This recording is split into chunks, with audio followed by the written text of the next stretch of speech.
My left eye's got like a little redness to it. What's that all about?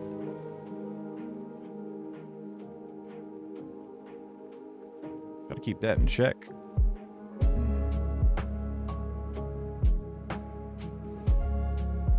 Let's see. It's like I got punched.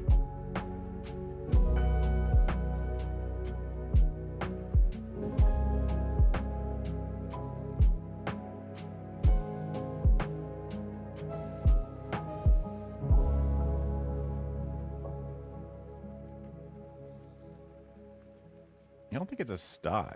Just weird.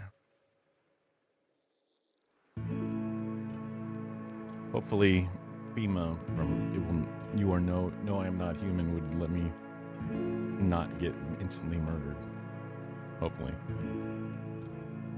Oh yeah, let's do our intro games. I've been having a tough time waking up today. I'll tell you what. I don't know what it's all about.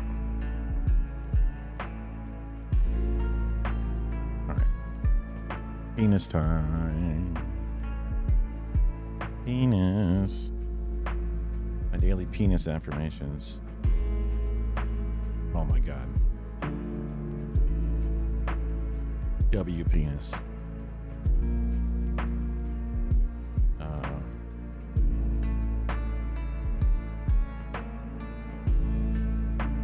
Men.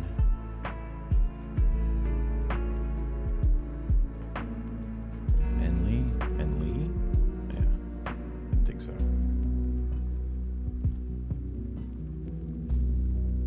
Ment. Mend. Ment? No. Not right.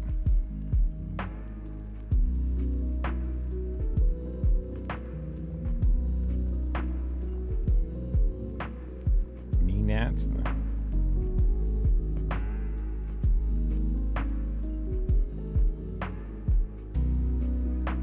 Mensch.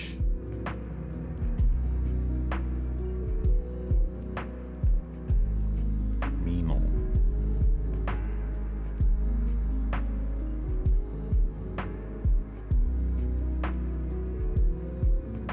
Den.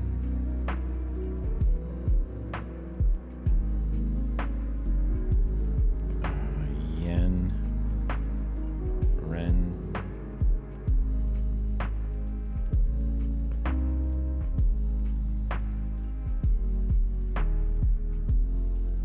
Rent.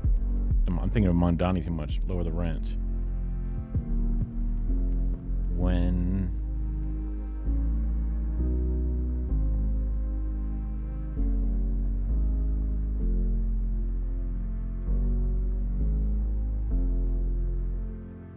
I don't know where it is about that my right hand using the keyboard the right way maybe makes me just get all fucked up. Maybe I should just actually get home row. When.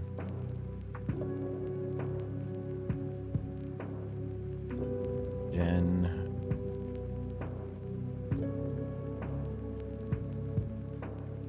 Gen 8.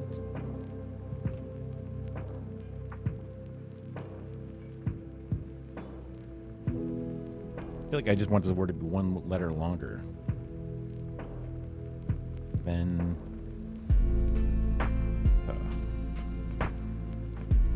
Beanad. Bean. I think it's with a PH.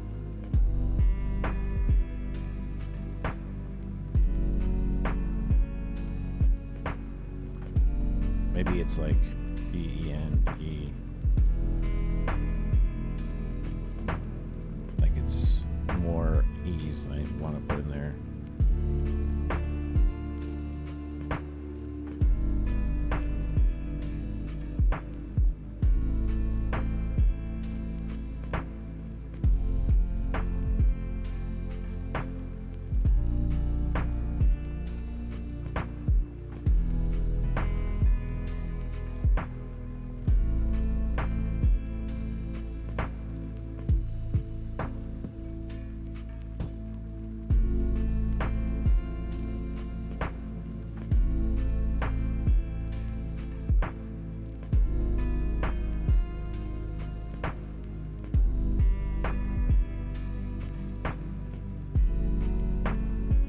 Senate.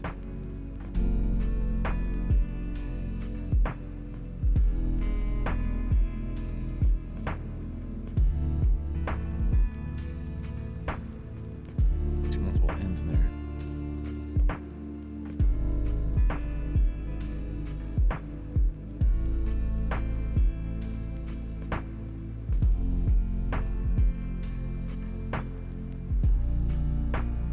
It is like an E.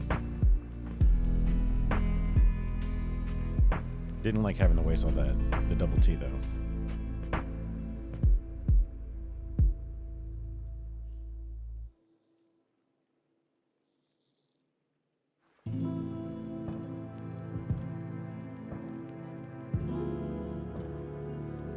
The double E N, I don't think it's a word, so X E N X E. E E N N E.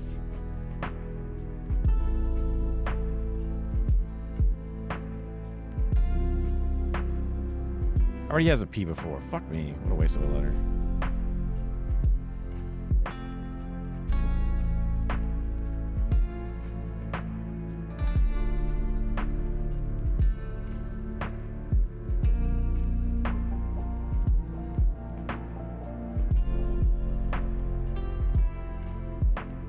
Mince.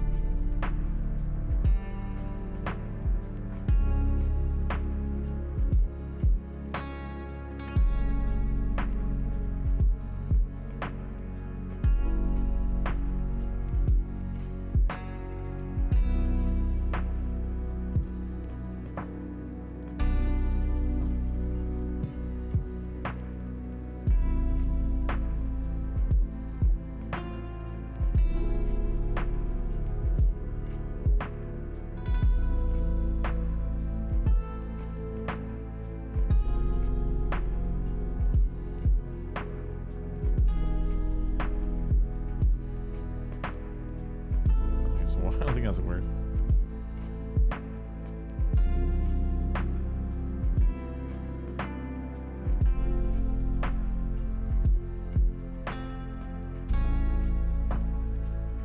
Oh, God.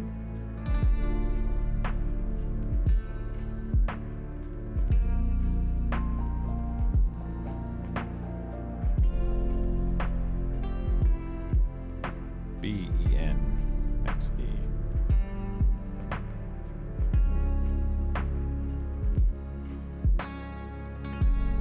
Didn't think that was a word, but just in case. B-E-N-X-E. Den. F-E-Y-E. Z-E. I don't think that's it. I don't think U-E-N is a word. U, obviously not. W-E-N.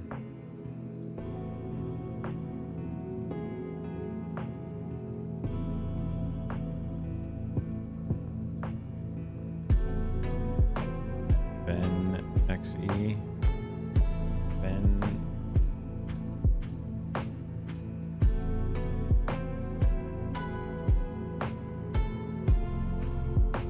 What the fuck, man?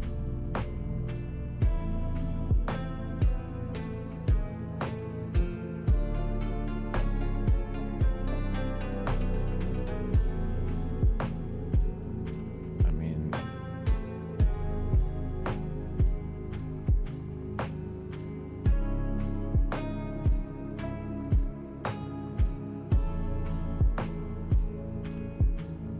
Henry.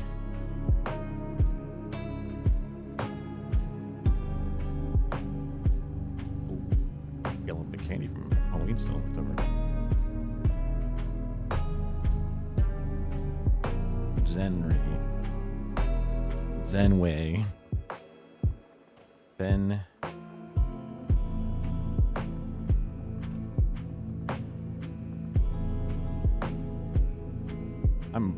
I'm like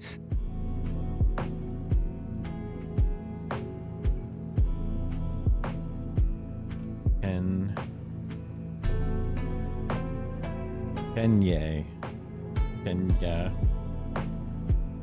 Henry. Heno. And Benno. Benny. The other E couldn't have been there anyway. Benry. Benwee. Benway.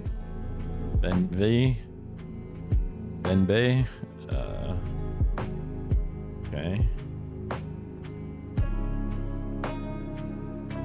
Renze Zellweger.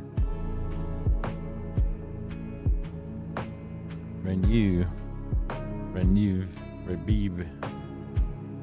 Ben. Free. B. OE. Z. Yeah, I mean, I'm gonna feel so stupid when I finally get it. Den. Free. OE. Deno. Deneb. Denev. Dinner. I think I already did that.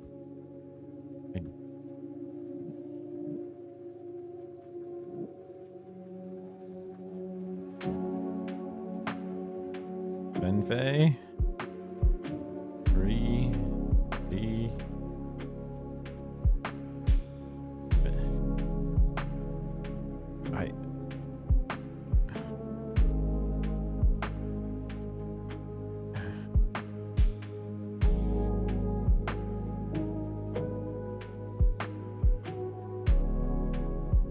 Lens. I want to get my lens checked.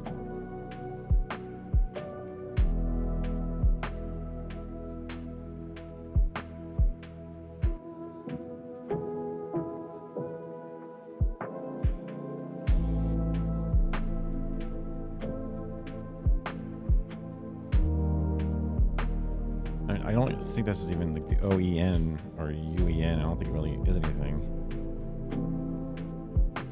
In wit, like just trying really weird looking combinations. I'm even trying to get one wrong even. I think I've tried Henry so many times. Jen, I mean, try some letters I haven't seen before. I haven't been using in this spot. Jen. I don't know why I have been avoiding the J, basically this entire thing. Oops, I'm gonna hit find.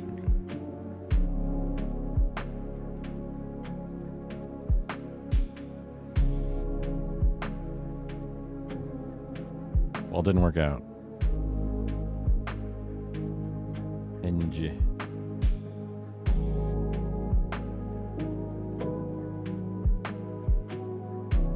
Benji. Dang.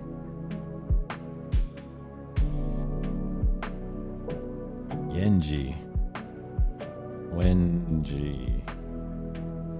I don't think there's a J-E word out there.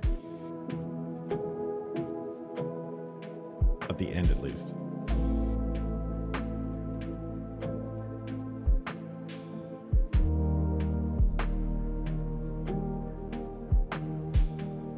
If I just do this, it'll eventually get it right. Or at least get it wrong, and then we can move on. There's no... That was the double J was when I had not even considered. Once I get rid of the first letter, we can move on. We already did N here.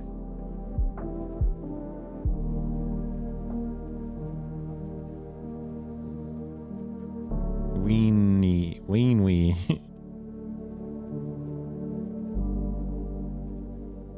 D-E, F-E. I mean, most of these don't even consider to be a word, but just for completion's sake, so I'm not accidentally mixing it up.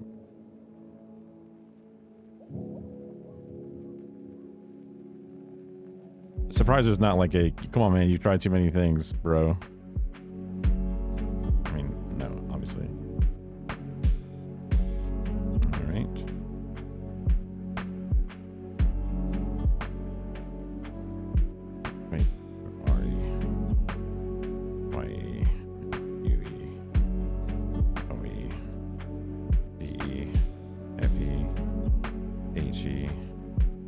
J-E.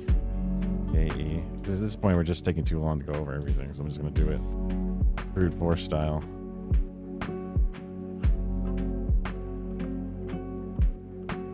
I mean, we already done N in that spot.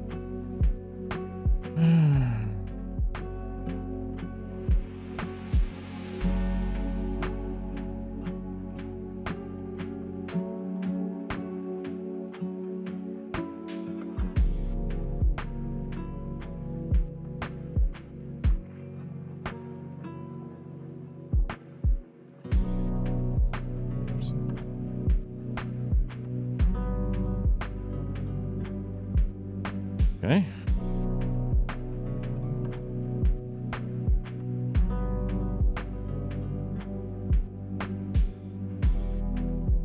This is the one thing is the least likely to even have any words. That would make sense.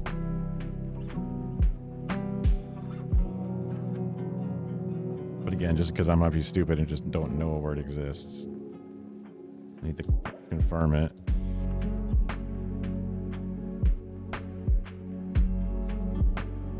Okay. Another one of these that I don't think is a word.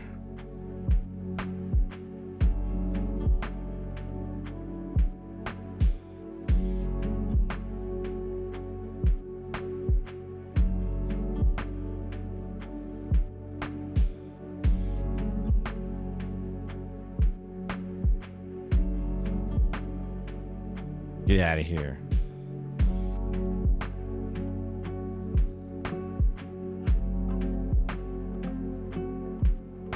All right, next row down. Oh man, that wrist. Okay.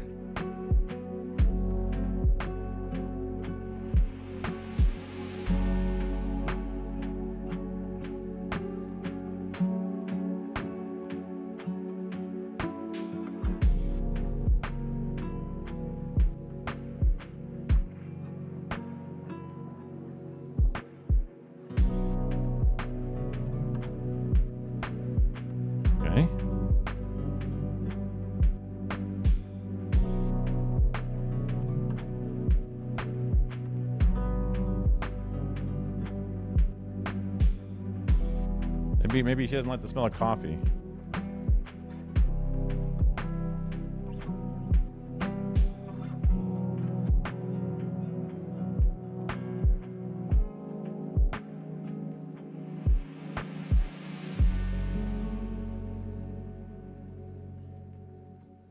That's definitely a word, and a word I know.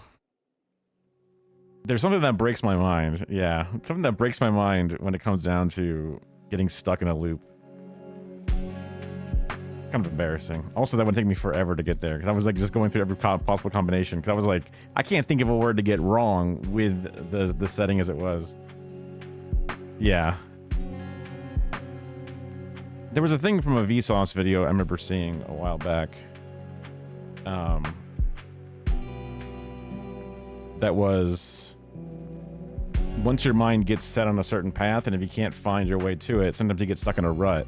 And a lot of times you'll be in that same rut and you'll speak out loud that kind of gets you into the rut, your thought process, and then other people around you all kind of get stuck where it's like, I remember that movie Speed with the one guy and he was like, you know, you know, he looks kind of like this guy, but he's not this guy, and everyone's like, oh, and everyone's kind of stuck on it. And then once the conversation finally moves on and you like get out of that rut and you're going elsewhere, all of a sudden the pathway is opened up again, and then later on you can just snipe it instantly. So I like to think that this is at least something that can try to help me get better at it. It is kind of like a collective brain fog. Yeah.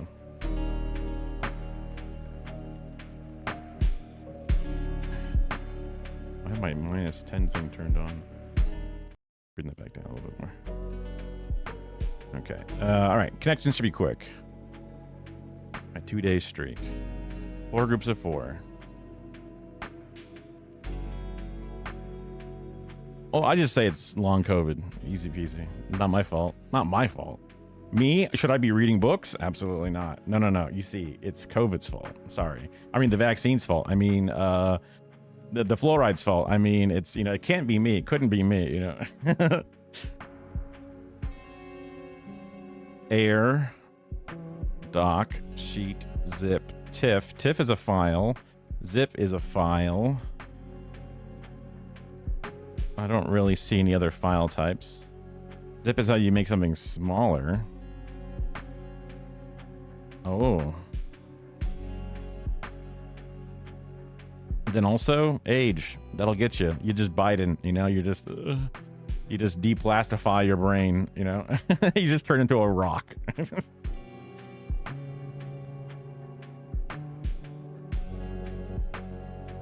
Doc is a file type, true. But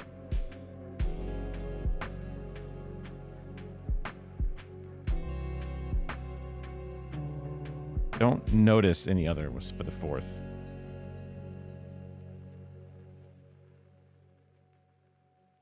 Air? Air is one? That's crazy. Really?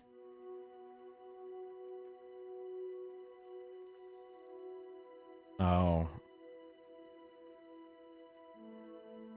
I don't use Adobe. Oh. Oh. Dot mid. Well, let's figure out some other ones. Oh, hey.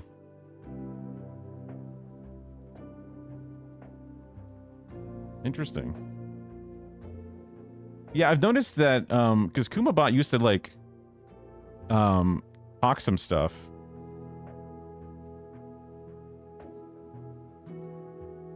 Sheet drive. Oh, true. I guess slide is one.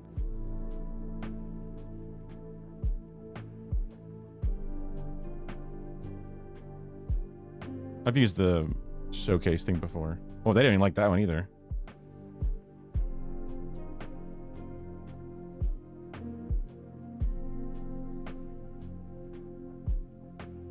They're not gamers. They're not Google users like we are, or Adobe users apparently, or a lot of other things.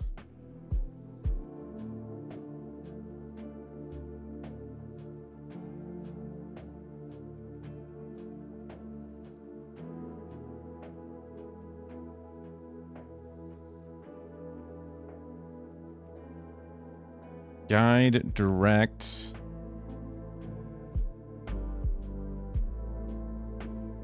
Drive. Pilot. There's one.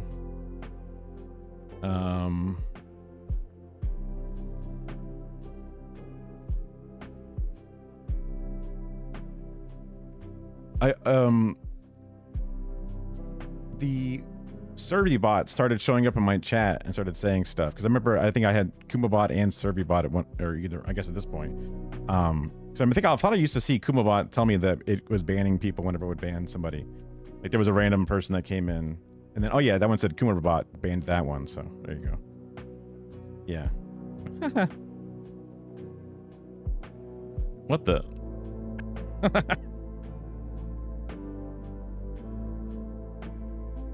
You can coat something. You can film. There's like a coat of something. There's a film of something. Sometimes there's an air of something. You can gold leaf something. You can put a leaf around. You can leaf it. Maybe you can sheet something in something.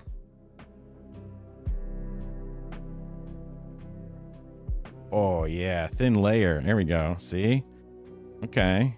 So now we've tried this. Well, no, I don't know if we tried the one with mid. We tried the one with air though, for sure.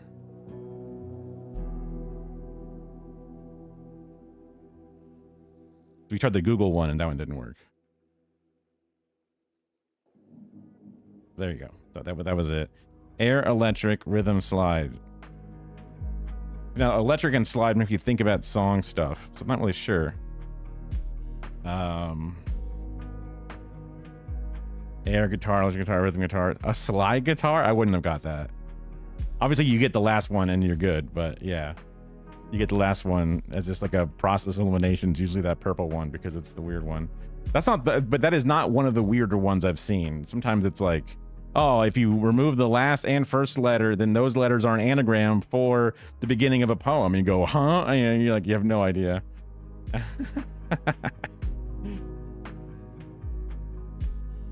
I remember a oh man, what was it called? There was one instrument, because I don't know, something about elementary school was weird. There would be like this guy that would show up for like a show and tell, or like a, it was like, they would like sell, this dude came to our school and they were selling jaw harps, which is like a little, it's like a backward letter D with a long back part, and you just bing bong bong bong bing bing, and it's like a little thing that you have, and they referred to them as jaw harps or Jew harps, which is just really crazy to think about, just like, because that was just what they were called, and they just showed up, and then they were there plucking away on them in the little tiny stage with a bunch of kids who were all losing their minds and are barely paying attention and drooling and whatever. And then they're like, all right, and now we'll pass along the seats to sell these to you. And then we all bought them, and we got them in the mail a month or so later. And it's just like, what a weird thing to do, to just like show up and then sell a bunch of kids things. And I guess the school's like, you know what, our teachers need a break for today, so we'll just, you know, allow you to come here. Maybe they paid the school to allow them to be there to then sell to us. I don't know. They did that for you, Kara, with yo-yos. That's even that, because that's like destructive, because kids are gonna be whipping those around and hitting themselves in the face, hitting their friends, and then breaking glass everywhere. I do remember yo-yos were like a big thing.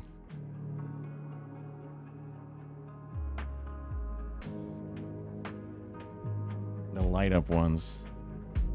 Yeah, but there's also like the fake ones that would just kind of do it naturally with a little motor inside out. Yeah, those were kind of silly, because you also couldn't do tricks with them, because instead of them spinning the way that you would actually be able to do it, they would just always come back. Yeah, for me it was actually like a ball with a string, and then as you throw it out, it would then wheel itself back in. Yeah.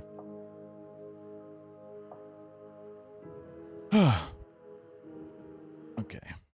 I can do my do Duolingo stuff later. Let's see. Might as well get started with some of this stuff. Old dexterity toys. I don't remember them being good at, I don't remember it being a dexterity test so much. Let me add the pinned comment, and then, where's we good? Oh, there it is. That's a long ass title. Oh, ball in a cup. Okay. I guess dexterity would be, if you had to do a D&D skill, you know, it wouldn't be charisma or strength. It would be dexterity. That makes sense. Joining me now is Zohran Mamdani, the Democratic nominee running for mayor of New York. Big election day.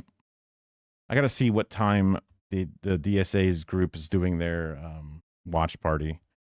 I should have it. Yeah, here it is. My calendar. City, thanks for being here. Well, it's a pleasure to be on. 7 p.m. It's great to have you. You've campaigned on affordability for a long time. Let's take a look. When we all fight together on this issue of housing. We are in a fight for housing justice for every single New Yorker. From 2021 to 2022, the rent...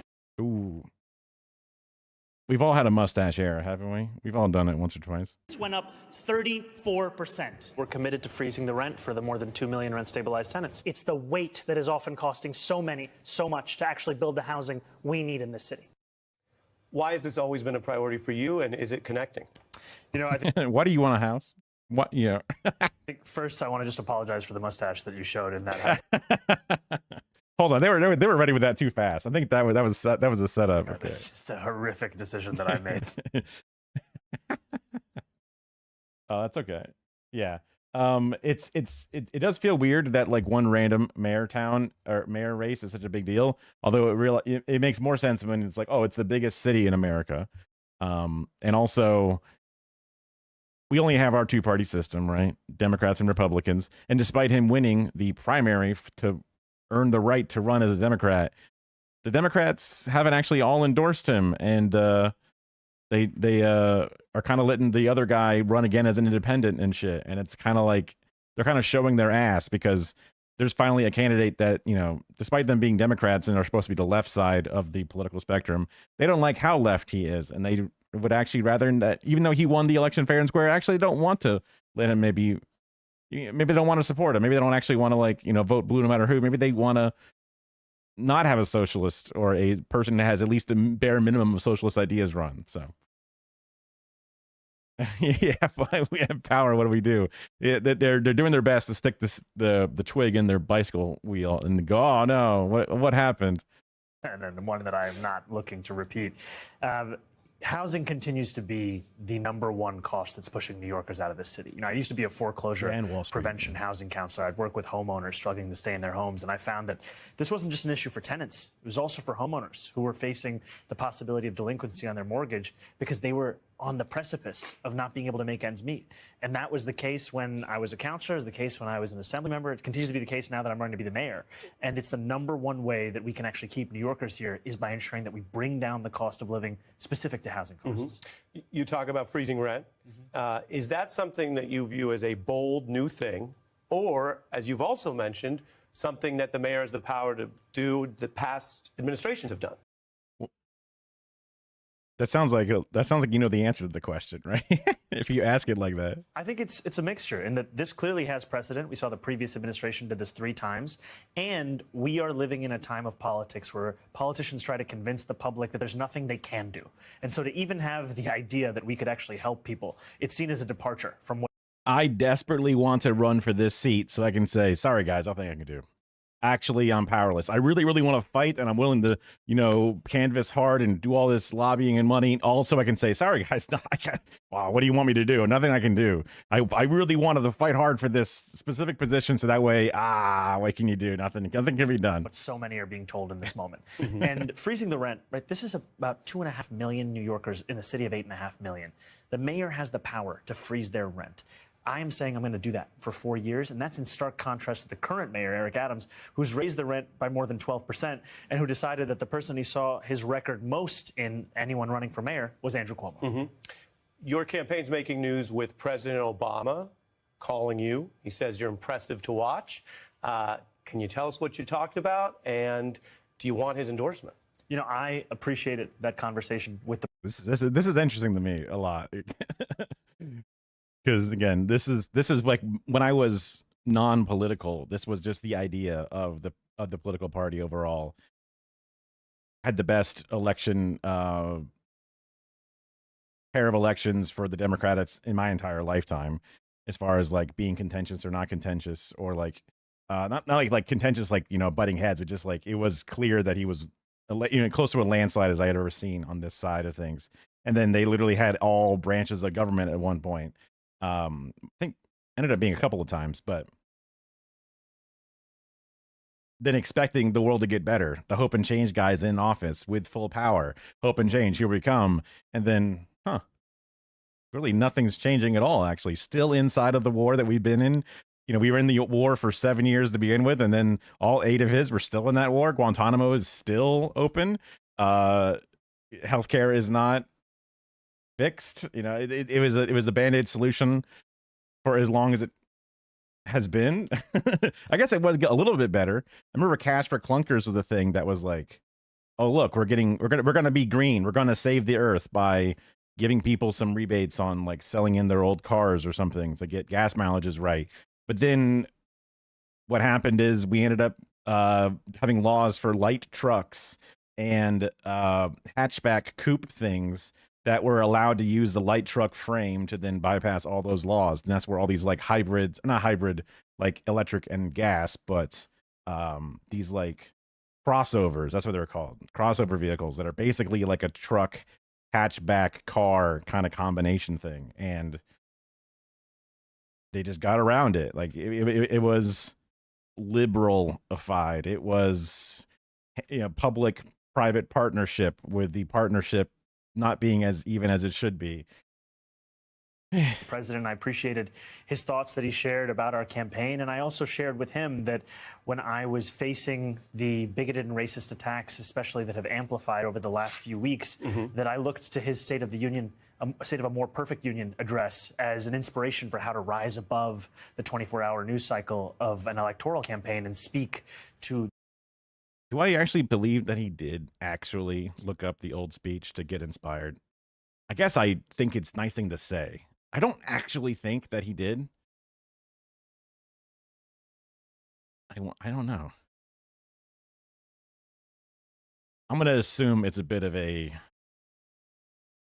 fun story to say. I don't necessarily love the idea that there's going to be things that are just for the to sugarcoat things and to make the masses enjoy. It doesn't necessarily either he's so corny and he did, or he's saying it just to make it sound cool. Neither one is great, I guess. The soul of the politics in our city and in our country, and I really appreciated the model that he presented. Did you tell him as a nominee you would like his endorsement? I didn't bring up endorsements because, frankly, in these final days, the only endorsement I'm looking for is from that of the people who call the city home. Let's talk a little more policy, because Also, begging for an endorsement doesn't necessarily feel great, right? Like, hey, man, you called me, but now I need to beg for your endorsement? What the fuck? budgets, Like, if he didn't want to give it, he didn't want to give it, so. big deal.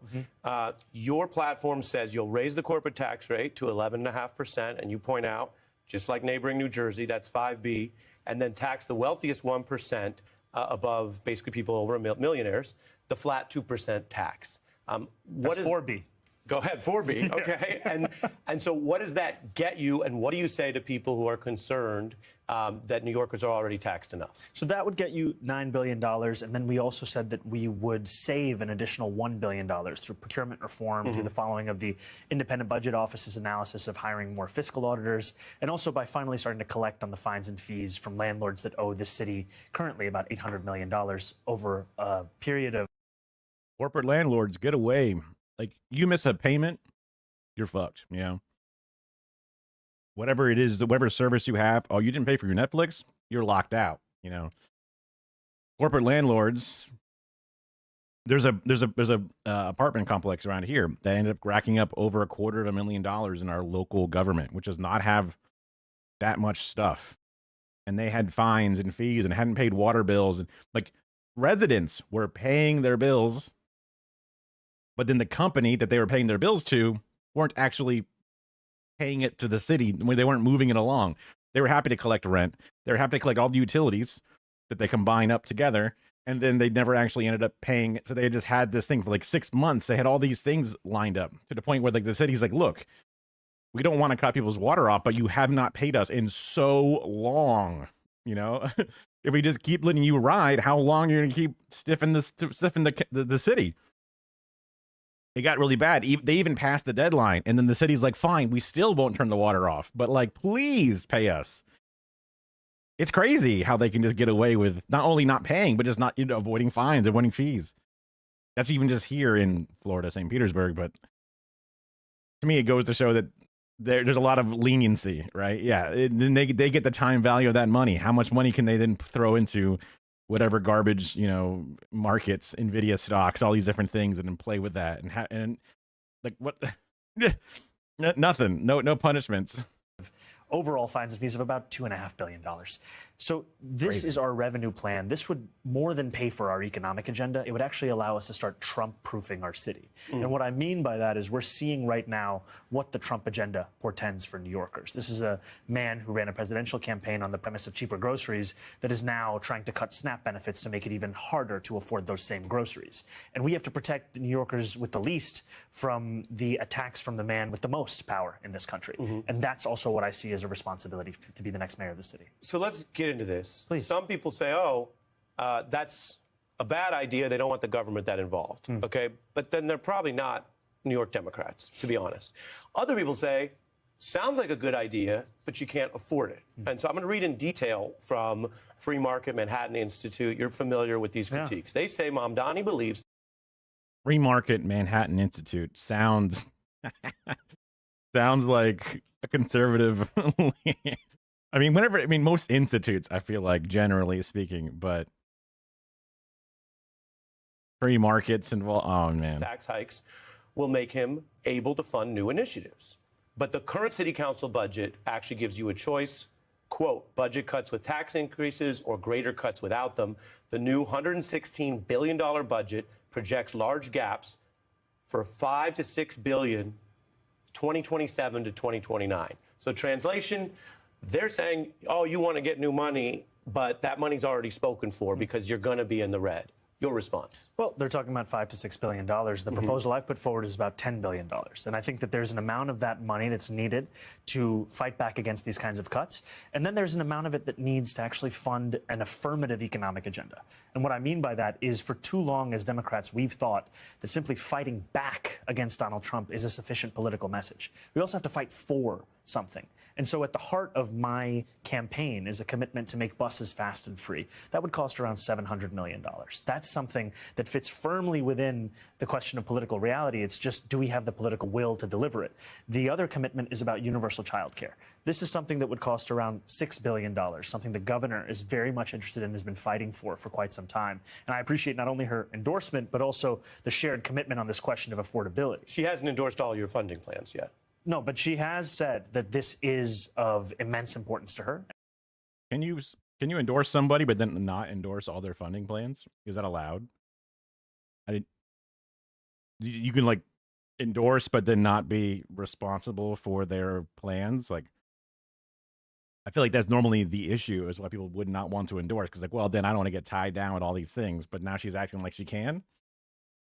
Because like she stands up at the crowd when everyone's like, tax the rich. She's like, you know, worried that she's literally going to be eaten alive. So she's like, I endorse, but I don't actually, endorse all of it. And what I've said time and again is the funding plans I've put forward are the ones I think are most straightforward and direct. And also, if there's another means by which to raise the funding, the most important thing is that we actually fund this thing. The last thing I'll say is, oftentimes we talk about these initiatives only through the frame of cost, as opposed to what they generate. These initiatives would also generate significant economic benefit. $700 million is the cost. People can get on buses.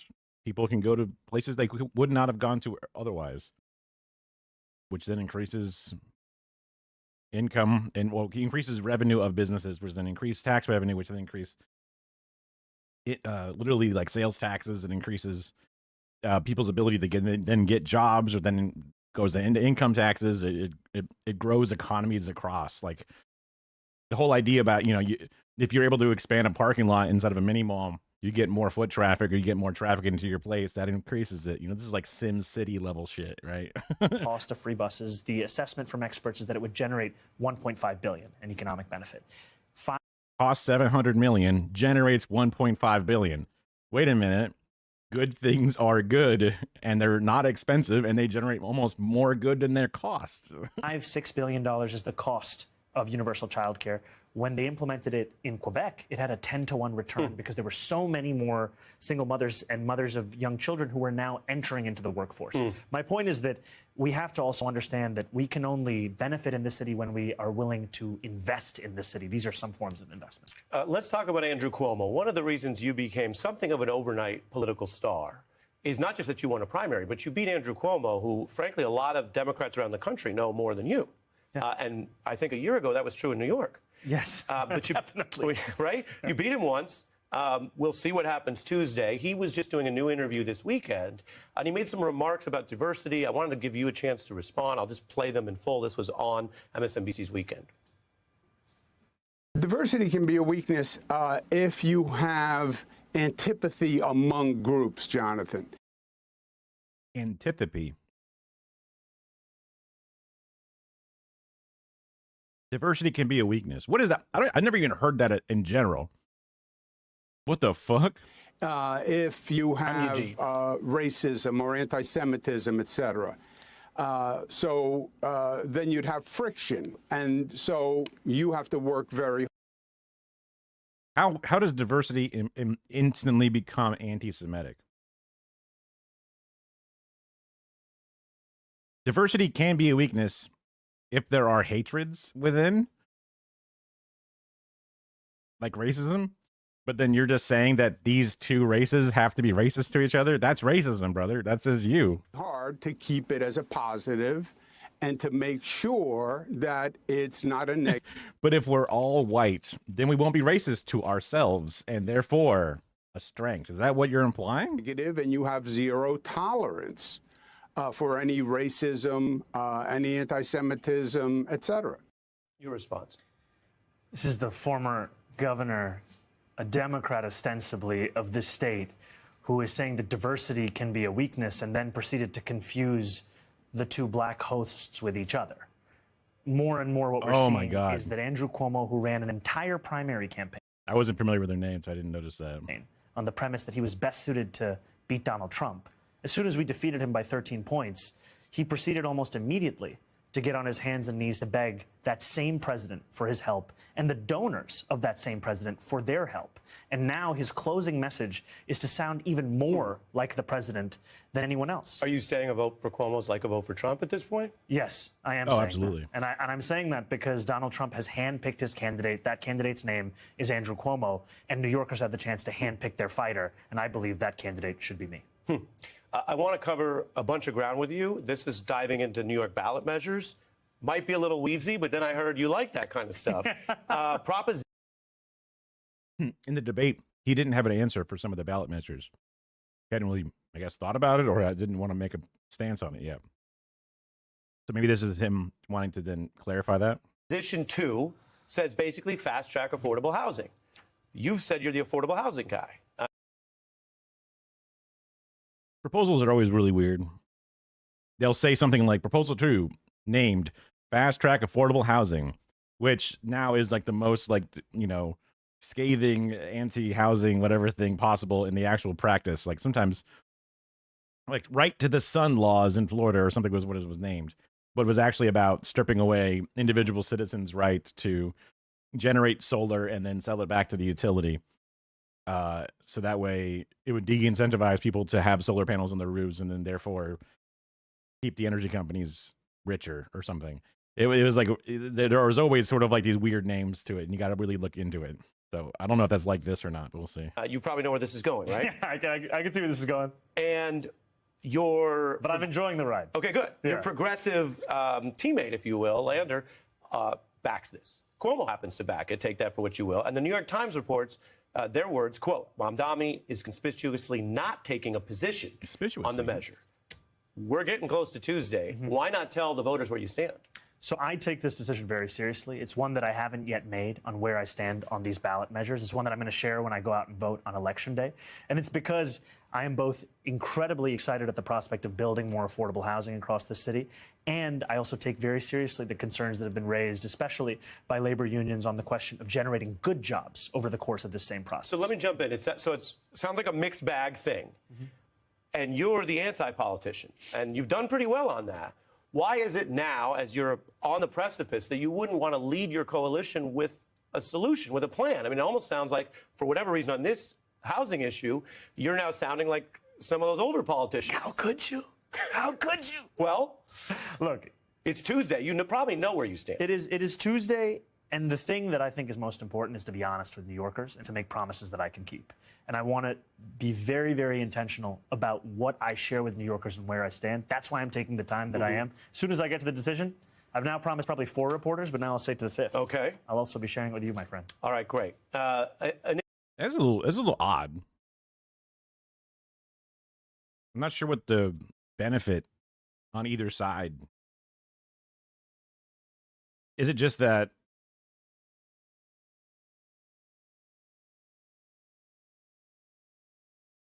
the plan might not be the best way to execute, and then he thinks when he's mayor he can execute it better, or without it he could execute it and you can still get to the same goal but without that exact plan? Like maybe if this plan is like use these private entities in order to actually fund the construction, and that would make it cost extra, which then slows down the process, and instead he'd rather start up a city run construction element that then reduces profits or something. Like just thinking of a random example top of my head of what could be the issue.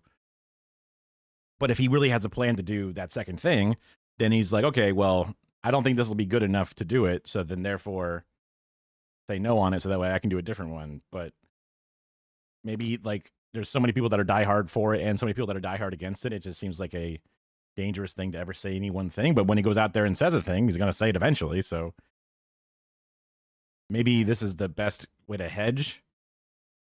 So people would have voted on their own or made up their mind on their own beforehand, and then this doesn't matter anymore by the time he finally says it, I guess. I don't know. Issue that's not necessarily the most important for New York City politics, but that's come up a bunch, is sort of where you stand on some of these issues that relate to the Jewish community in Israel. What do you say to Jewish New Yorkers, and it's the largest Jewish population outside of Israel, as you know, who are concerned that maybe there's a double standard here?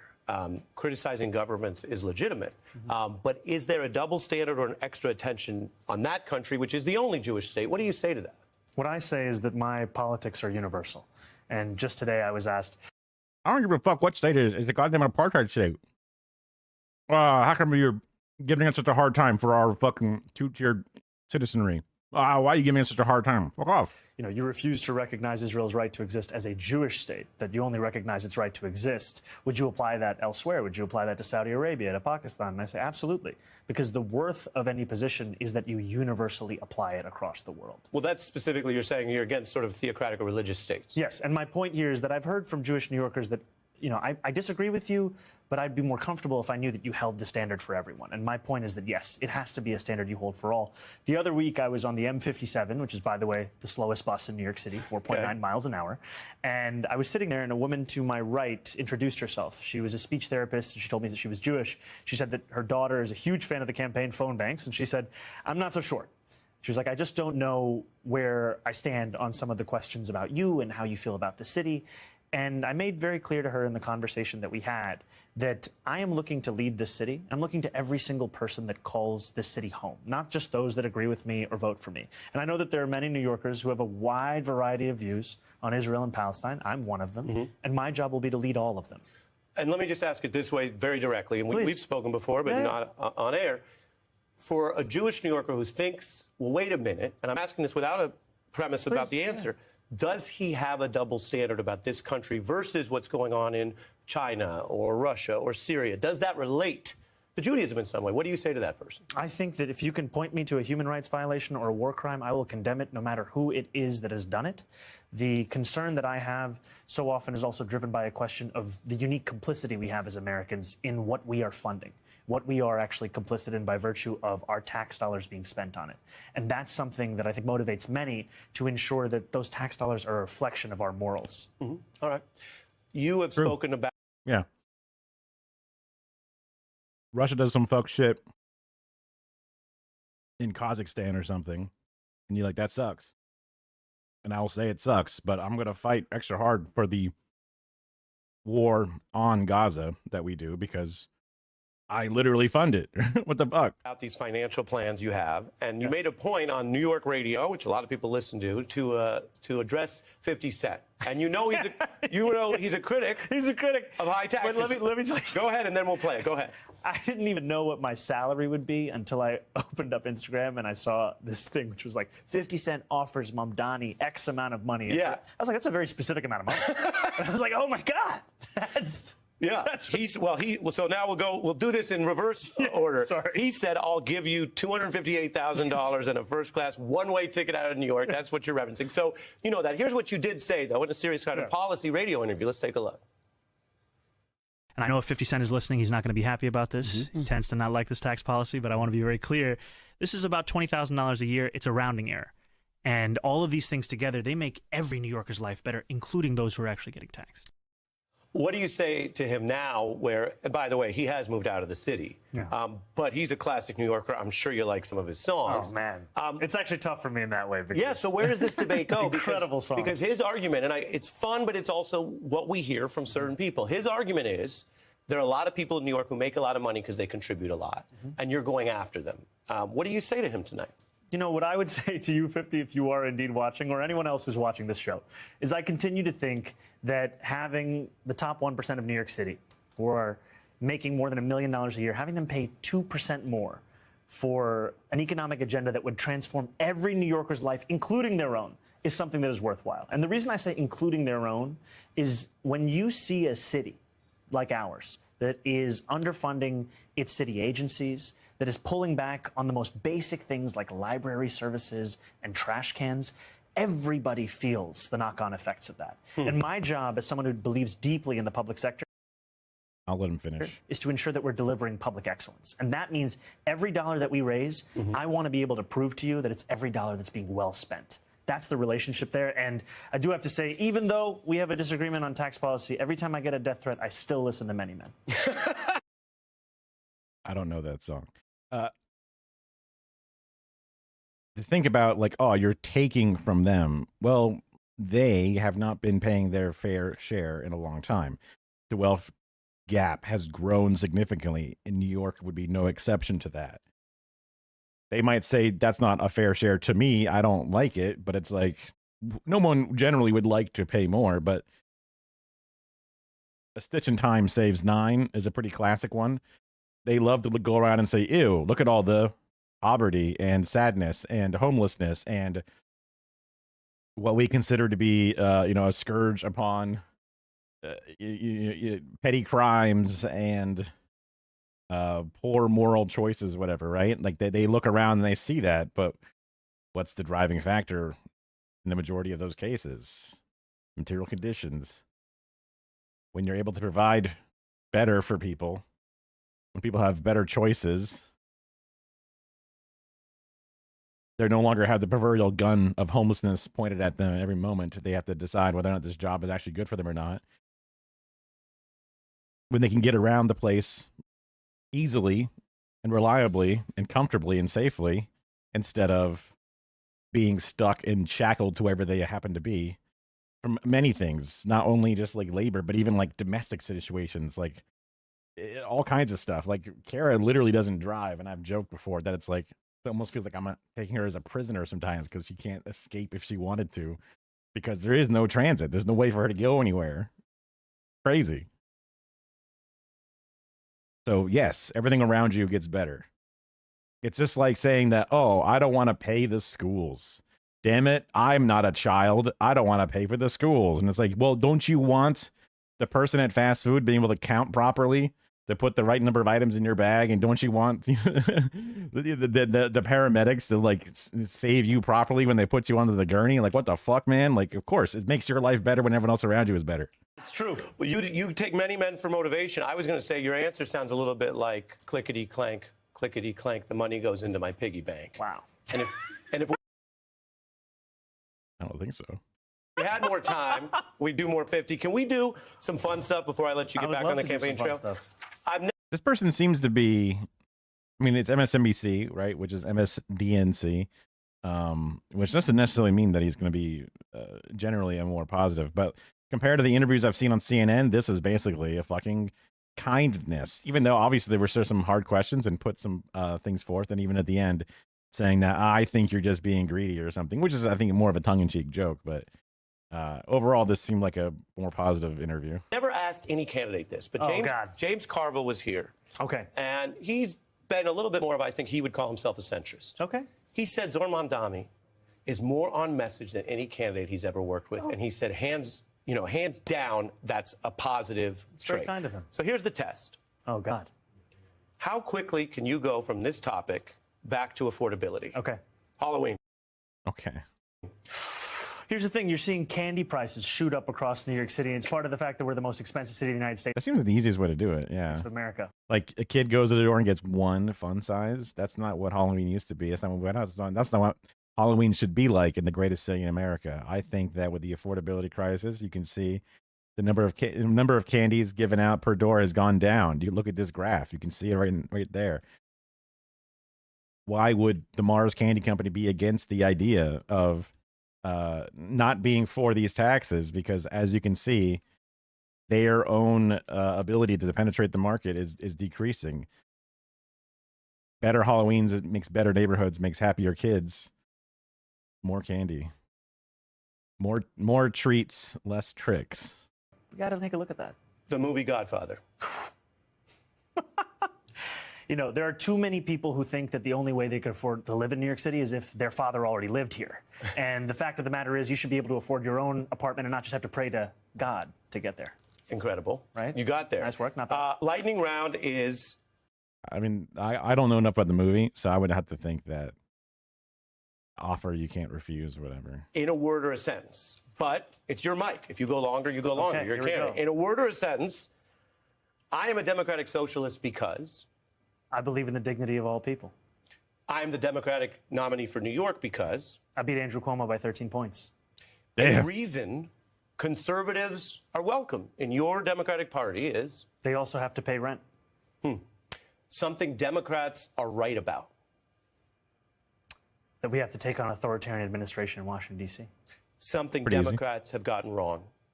We need to bring back working people as the focus of our party. Easy peasy. Oh my God. Oh my God. All right, New York shouldn't be hard for you.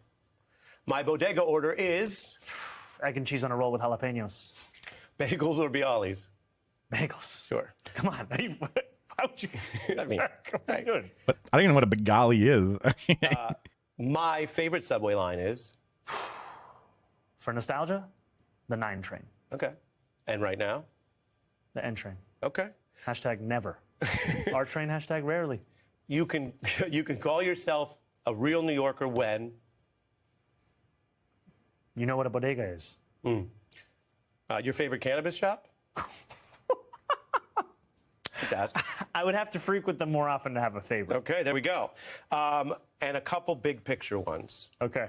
The biggest challenge facing America is He laughs every time someone brings up weed. He always laughs like that because he's like never expecting it or something. I don't know what it is. A belief that politics could be more than this. and facing New York. That we could actually have a city that New Yorkers could afford. The biggest challenge facing the Republican Party. That their agenda Trump. I mean, is one that is deeply unpopular with Americans. And the Democratic Party. That we are missing an affirmative message in a moment when New Yorkers are crying out for it. Final two. If I lose, it's because I didn't come on this show earlier. damn, that's pretty funny. if I win, it's because I came here with a few days left before Election Day. Zohran Mamdani, you are very busy right now. Thank you for coming through. Thank you, brother. Appreciate it. Maybe this was released before. I don't know. Uh-oh. Okay. What was that? That was crazy. All right. Not too bad. One more thing with Zohran.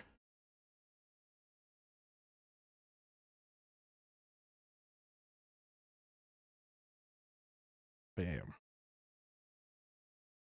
President Trump endorsing Andrew Cuomo in the New York Let's see. City mayor's race. Just posting on social media this, he says, whether you personally like Andrew Cuomo or not, you really have no choice. You must vote for him and hope he does a fantastic job. He is capable of it. Mamdani is not. Well, out front now, Zohran Mamdani, the candidate for New York City mayor. And so President Trump making it very clear here, there's no beating around the bush here. You really have no choice. You must vote for him, Andrew Cuomo. What do you say to that? Look, this is something that we've been speaking about for months. We've known since the primary that Andrew Cuomo was funded by the same billionaires that gave us Donald Trump's second term. He denied that then. He had a phone call with President Trump trying to coordinate to stop our campaign. He then denied that. And even just until these final days, he denied that he was Donald Trump's preferred candidate. But now it's written out for the entire world to see. This is the man. Yeah, I don't know. I don't know if it's actually gonna. I was thinking to myself, like, I don't think that's gonna help him. Like, I think it's in an impossible situation if you are a Republican looking at this and or Trump looking at this and not wanting a certain person in there, because Sliwa doesn't have the pull because he is a Republican, and it's just too many Democrats to beat a Republican. But they will always beat a Republican. But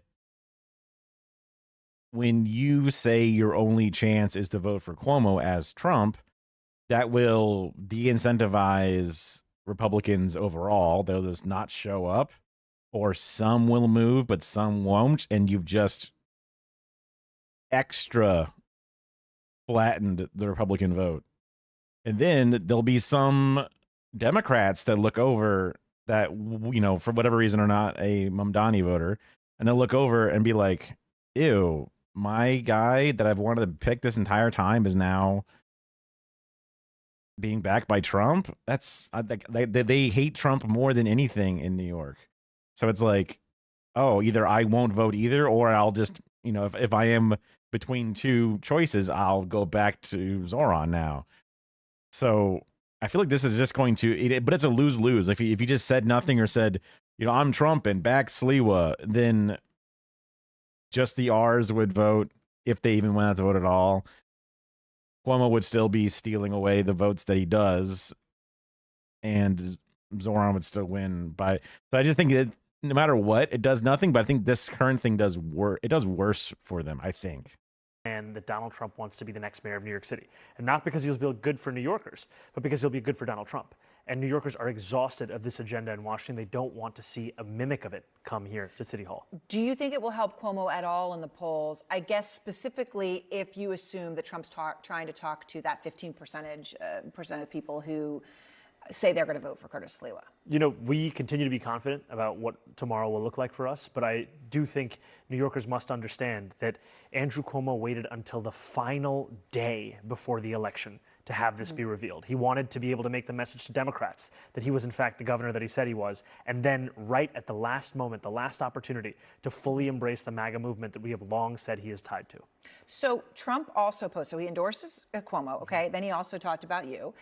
Referring to you as a communist. I believe last time we talked, I don't know how many times I had of him calling you a communist. That's not new. But he said, if communist candidate Zohran Mamdani wins the election for mayor of New York City, it is unlikely that I will be contributing federal funds other than the very minimum as required to my beloved first home because of the fact that as a communist, this once great city has zero chance of success or even survival.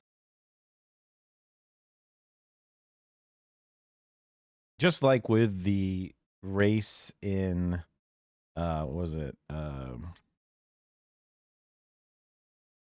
Argentina, this could be seen as election interference. Imagine if Joe Biden said, ew, a Republican winning in this, Delaware, Carolina area, that's so important to me. If they win, I will not fund that state. That will be seen as a gigantic shame on the presidency and a smear of bipartisanship and just literally worth impeaching, to most people's, sensibilities. For him just to do it outright, to say, look, I'm going to hold you guys hostage and now give you a separate external force to put against this one side of an election is just, I think it's technically criminal. Maybe there's some weird rule where if the president does it, it's kind of like with when things are confidential. Like it's confidential up until the point that I share it. Then that legally makes it non-confidential or whatever, right? Even if that, I don't even know if that's actually true. I know they say it. Whether or not it's true is another thing, but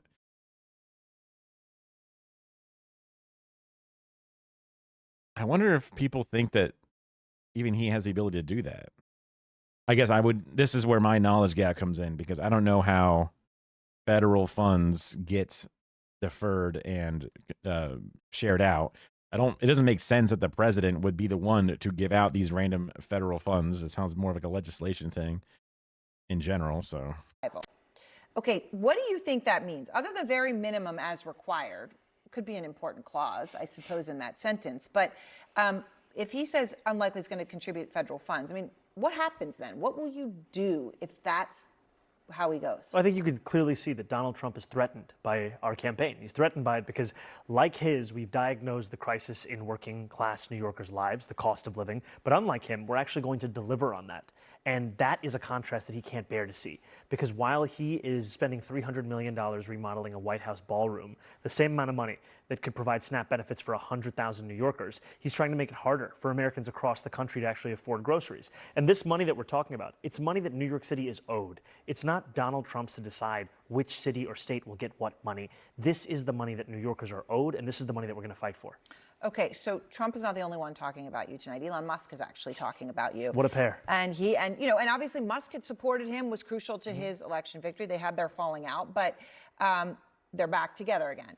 Elon posts about you. Remember to vote tomorrow in New York. Bear in mind that a vote for Curtis, referring to Curtis Sliwa, whom I just mentioned, is really a vote for Mum Dummy, or whatever his name is. Vote Cuomo. All right. Why do you think he's speaking out against you? And obviously, the personal insult is in there as well, mum dummy. Look, I think this is one of the more expensive endorsements that Andrew Cuomo has ever gotten because it took $959 million in tax breaks that he gave Elon Musk for Elon Musk's pet projects back when Cuomo was the governor. And we're seeing the two twin architects of this second term of Donald Trump's presidency in the president himself and Elon Musk saying clearly to New Yorkers that their candidate is Andrew Cuomo. And they've picked Andrew Cuomo because they know that he will be the puppet that they want right here in New York City. And he's showing himself to not just be that, but also to be their parrot in the language that he's using to close out this election. Okay. You talk about billionaires, and there have been some really wealthy individuals who have come out and put money in PACs against you in recent days, right? Former Mayor Michael Bloomberg among them. There are plenty of other business leaders who, in private, are afraid. They have concern. There are very few who actually will talk about it publicly, but one of them is Jamie Dimon from J.P. Morgan, and I'm thinking about this. Everyone loves J.P. Morgan's head executive. That's the oh man, that's the name on the lips of every child. Oh, they can't stop talking about it. His charismatic, and they just have such a love for these big bankers that control wealth and the inequality of such thing. Oh, people will be so mad that JP Morgan now has turned his back on Mamdani. They'll be like, wow, I can't believe it. We thought he would have liked you, Zohran. Now we would never want to support you because we have to hang out with our cool, weird billionaire. In light of Trump calling you a communist. Jamie Dimon did not call you a communist. He was more intellectual about it. He said, what does he really think? You know, he was part of that socialist democratic thing, which literally is more Marxist than socialist. And I read it, but I don't know what he believes in that. He doesn't sound that intellectual about it. That socialist democratic thing. I read the thing. I don't know what he thinks about it, though. It's the thing. All right, so I guess he's basically saying he's not really sure where you stand on things. But what do you say to that concern? Is Marxist something you're comfortable with? No, I'm a democratic socialist, and I've said it time and again. When was that quote from Jamie Dimon? From Jamie Dimon. It was from Fortune last week. Okay. A Fortune conference last week. Because what he's also come out and said in public is that in our success, this is something that business leaders would also hope for the success of the city. And I put that forward to say that despite where New Yorkers may stand on my candidacy, whatever qualms they may have, they know that I'm actually being honest with them about my ideas, about who I'm looking to fight for. And that's sadly unique in this race. Because what you have is someone in Andrew Cuomo who spent the entirety of a primary campaign on the premise that he was the best suited to take on Donald Trump. And here we are with the chyron that Donald Trump is endorsing Andrew Cuomo. So let me ask you, because that was October 17th, so it was actually a week and a half ago. But I want to ask you, because you asked me when he said that. Are you talking to him? Are people like that people that you're going to sit down with and eagerly work with, or not? Look, I'll have conversations with anyone. And I've spoken to Jamie Dimon. Some people have been upset about that idea, which I think is silly. Like, you want him to say, fuck capitalists. We'll never touch them at all, which is like, huh? Like, that doesn't seem realistic. Not even in like you have to bend the knee to them or whatever it is, but like to just explain things to them, right? Like, are you worried that they are so silver-tongued that they're going to destroy this? I feel like it almost makes you think that like they feel so corruptible in their own, depending upon, you know, not everybody that has that criticism would have that, but like stand on business, and the business is, I'm not afraid of the rich. And if the rich come up and say, we'll make it worth your while, blah, blah, we'll try to grease the wheels, you should back up with us, we'll give you a charity in your name, whatever, right? They try to like, but you're just like, no, it's going to be this, that, or the other. But like, by putting up the wall of like, I won't even talk to them, that just gives you, that opens you up to so many more of the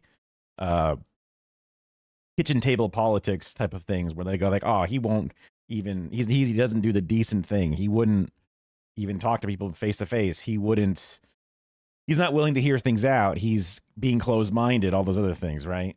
So I can think of so many people who are very centrist or very unplugged. And if they heard that somebody was like, one of the things that makes people look at the Ben Shapiros and the Tim Pools is that they present themselves as a person who's willing to talk and think things through, even if they're not really being that honest about it on both sides, the actual presenter or the person that says that they care about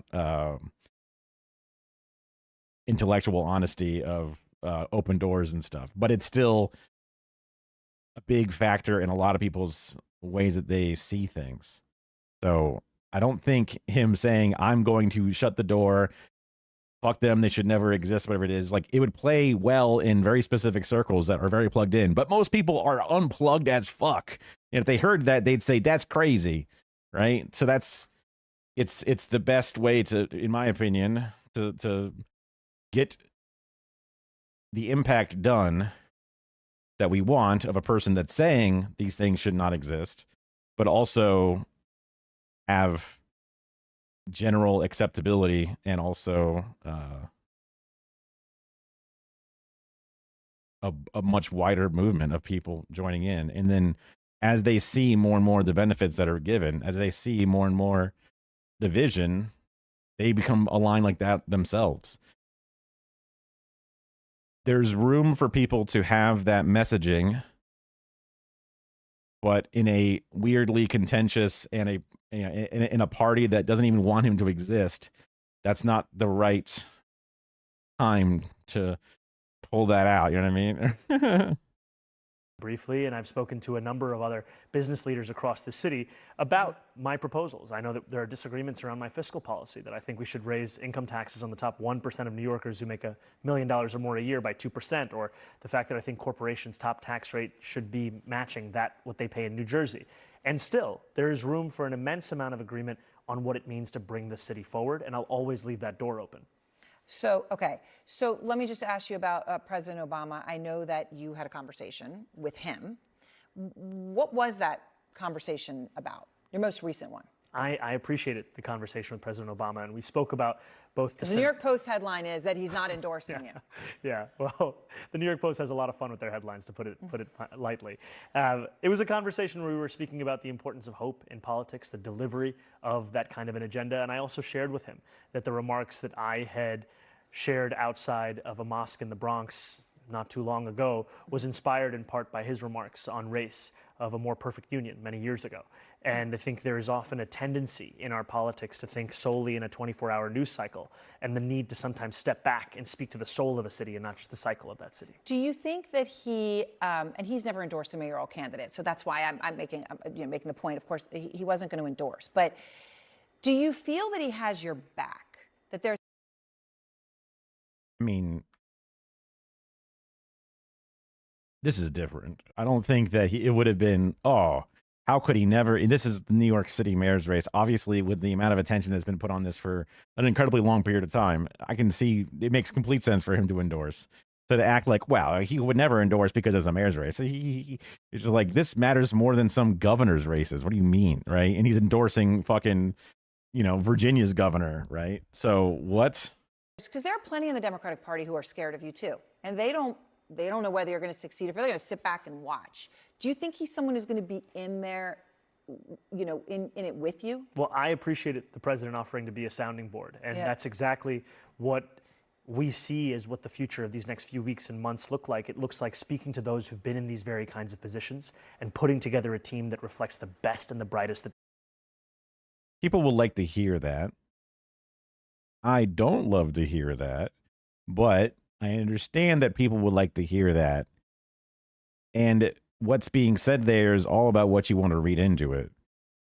Me, as a centrist Democrat, I read in, oh, wow, he will include the Obama, Buttigieg, Cheney's. That sounds great. Me, as a fully believing leftist, is like, wow, he's going to put in people who are actually committed to leftist policies and, you know, solidarity and stuff. And then me as a non-believing leftist person is going to believe that he's going to put in the centrist thing despite me wishing that he didn't, right? It's all about what, you know, your specific lens, the tint that you put on it is how you can read into that message. So as long as people are looking with a lens that is neutral to positive, that message is successful. And it's only really not successful when the lens is negative. And let's be fair, a lens that's negative is always going to see something in a negative. So I think it's a well-crafted message that is never a lie because it's leaving out the exact line. Now, I don't know if Erin Burnett, the lady that also was lying about the rubber bullets being things that the protesters were throwing on the ground that were somehow exploding and then causing the police to be so disturbed that they have to fire back. Complete insanity, like either incompetence to the level of what are you doing out there, or complete willing to lie, right? Neither are good. They are both bad in their own ways, and you can argue one is more evil than the other. But I wonder if she's going to try to hold him down and notice that this is a well-crafted, lens-based answer, and let's see if she wants to have him clarify. The city and this country has to offer, and then delivering on this agenda. And that's what actually terrifies Donald Trump and Elon Musk and even Andrew Cuomo the most. It's their fear that we will, in fact, accomplish the things that we have campaigned on. And that's one place where they're actually right. All right, Zohran Mamdani, thank you very much. Obviously, we're hours away. I think she kind of went like this. I think she was getting talked to in her ear about like, all right, we got to go. Time's up. Yes. Hours away here. Are you ready? Do you expect it's going to be a big night for you? I'm hopeful. I'm confident, but I'll never be complacent. But look, if people want to vote for Donald Trump and Elon Musk, they should vote for Andrew Cuomo. If people want to vote for change, they should vote for me. All right, Zohran Mamdani, thank you. Even though Obama, Mr. Change himself, didn't say it, because I'm the real change. It didn't change with him. It'll change with me. Bring it home, buddy. Bring it home. Bring it home. I forgot that it was a Monday, so let's get filled in.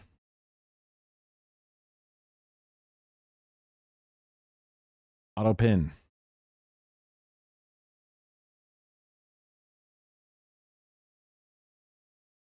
Oh my God, what a title. Somebody just say, fill me. Flirt. We've got to talk about this MAGA right-wing civil war because it's actually been going on for a bit, but it really heated up with this one interview. Because we had former Fox host and now podcaster Tucker Carlson bringing on the leader of the white nationalist Groyper movement, Nick Fuentes. Now, you know, with My soda's out. Let me go grab another one. that, Carlson himself has been called a white nationalist by critics for a long list of past comments what? he's Oh, made, I did especially wrong his button. promotion of the so-called Great Replacement conspiracy theory, which suggests that there's a scheme to gradually replace white people with non-white immigrants. You know, even for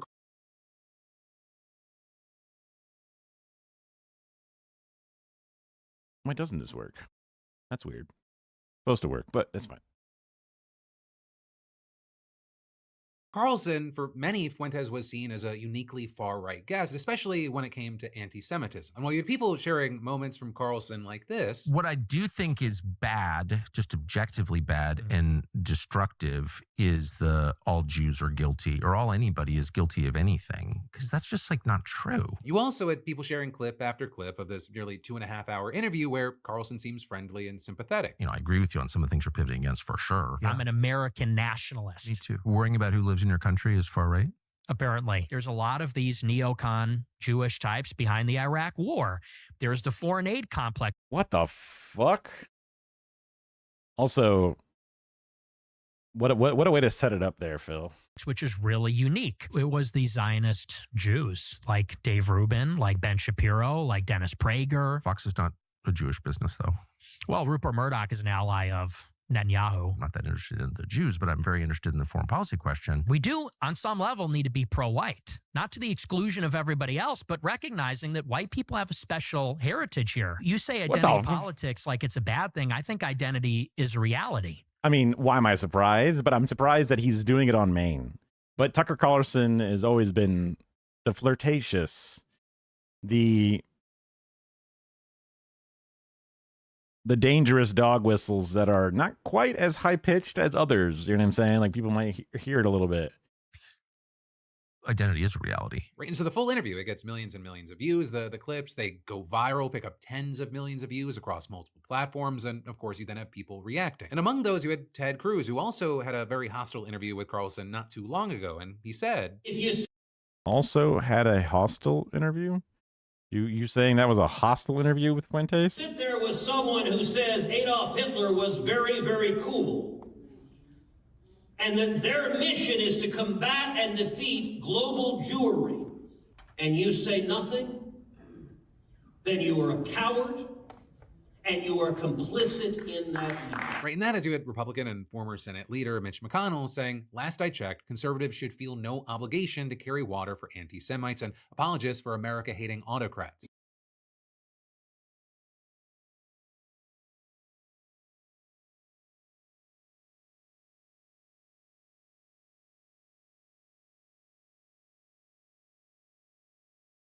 Stand by.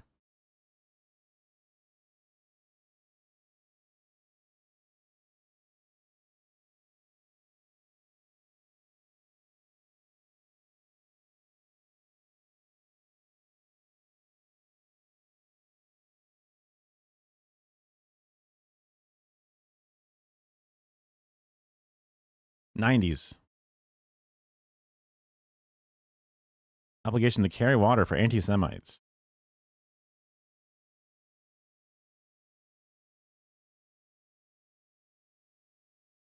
Okay. So maybe I just don't know what time it is. But then also, someone with a lot of sway in the conservative movement came to Carlson's defense, Kevin Roberts. Right, he's the president of the Heritage Foundation, one of the most I'm somewhat proud, but also ashamed to not know the name. But then as soon as you say the Heritage Foundation, I go, oh, okay, of course. But I'm like, who the fuck? I guess it's important in conservative spaces because I'm like, who the fuck? prestigious right-wing think tanks in the country and the creator of Project 2025. Christians can critique the state of Israel without being anti-Semitic. The Heritage Foundation didn't become the intellect. Ew. I don't like it that the Heritage Foundation is also, what are you, a fucking, also, you're not even doing it right, man. They're too wide. You can't throw word by word fucking captions when it's this wide. It looks weird. My eyes are scanning across the screen. You can't do, it's got to be one space you look. You don't get it. Of course you don't get it. You're a fucking lizard person. Also, trying to co-opt the language of people who are like trying to stop a genocide and trying to get equal rights for people worldwide to defend your conservative viewpoints is frustrating. Only because they notice that it's finally winning are they signing the, okay, we can use that line too then. Literally been backing Israel to a certain extent.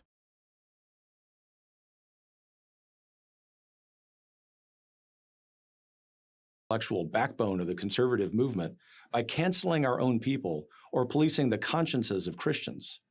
And we won't start doing that now. We will always defend truth.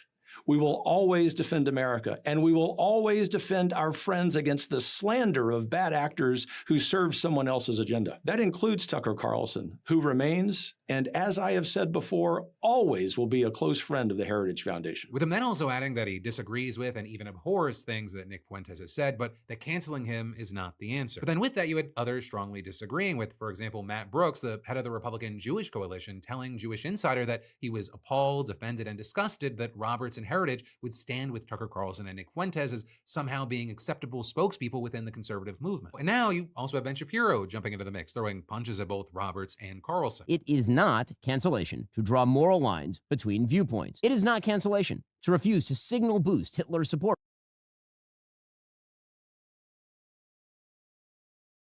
Are they woke now? Are they woke? Are they saying it cancellation is about consequences? Cancellation is about crimes? Hey, hold on. Since when? Hold on. What? is Marjorie Taylor Greene gonna like take off the canceled fucking mouth guard and then start talking about the evils of anti-Semitism? Oh, he has another book. Oh no, Ben. Like Nick Fuentes. It is not cancellation to criticize Tucker Carlson for rhetorically fluffing Nick Fuentes and other anti-American crackpots. In fact, Shapiro dedicated his entire show today just to the Carlson-Fuentes controversy, and he didn't mince his words. They are white supremacists. They hate women, Jews, Hindus, many types of Christians, brown people of a wide variety of backgrounds, blacks, America's... And we agree on some categories, but just not a couple of them. foreign policy and America's Constitution. They admire Hitler and Stalin. With Shapiro then warning that they're now being normalized within the mainstream Republican Party, and then adding, the main agent in that normalization is Tucker Carlson, who is an intellectual coward, a dishonest interlocutor, and a terrible friend. Now, with all this... Damn, he hurt you that bad, huh?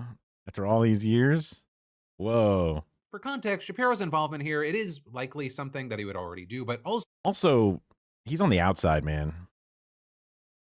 He fomented this fucking space.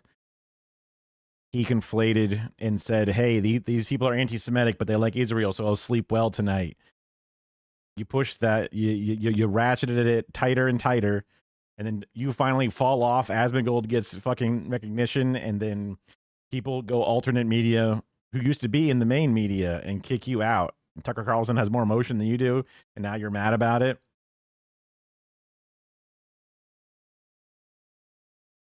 Too late, buddy. You fucked it. You fucked the whole world up in some extent. And now you're acting like you're better than it? I don't think so, dude. So it is personal, right? He's fought with Tucker and Fuentes before, but they also brought his name up a lot during the interview, right? With Fuentes saying that he was actually a fan of Shapiro by the time that he went to college in 2016, having befriended many writers from the Daily Wire and getting cultivated as an up-and-coming right-wing debater. But then, according to his account, they first butt heads over Israel. I tweeted to Ben Shapiro. I said, I've never seen anything on the Daily Wire that's actually critical of Israel. He quote tweets me and says, to accuse a Jew of dual loyalty is the surest sign of anti-Semitism. So then I put out another tweet similar. I said something like, if you're China first, you should live in China. If you're Mexico first, you should live in Mexico. If you're Israel first, maybe you should go live in Israel. And again, he quote tweets me and says, you're an anti-Semite. So you're an 18-year-old college freshman, you're clearly talented and you're engaged, you're really interested, and you ask not crazy questions. Like, what is this? Just asking questions. And rather than explain it, they just call you a racist, call you an anti-Semite. And so he claims that after a few months of what he said was just asking questions about Israel, he was finally excised from the movement. And with that, he claimed that the Daily Wire was pivotal in blacklisting him. This even though, in his words... And not to be that guy and say that thing, but like, my best friend is a Jewish person. Right, but on his show today, you had Shapiro going on the offensive, playing a series of clips meant to prove that Fuentes' beliefs had extended far beyond just innocently questioning U.S. support for Israel. With Shapiro playing clips where it appears that Fuentes is saying that women actually want to be raped, instructing his followers to kill, rape, and die in his name, oppose civil rights. Yeah. Yeah. Crazy that a supercut of Nick Fuentes being a racist can now be collected even from Ben Shapiro's channel. So they're not hard to find. For women, arguing that Jim Crow wasn't a big deal and was actually better for black people, stating that racism is justified, questioning the history of the Holocaust, and calling Hitler really fucking cool. Hitler was a pedophile and kind of a pagan. It's like, well... I mean, like, think of all the years that they went after good faith and positive people, and it's like the ADL constantly going after Hassan and not going after Nick Fuentes as he builds and builds and builds, and they try to deplatform someone else who literally fights against anti-Semitism, right? And then, oh no, what have we done? Oh no, what did we let fester in our fucking socks? Oh no, oh no, oh no, and it's like,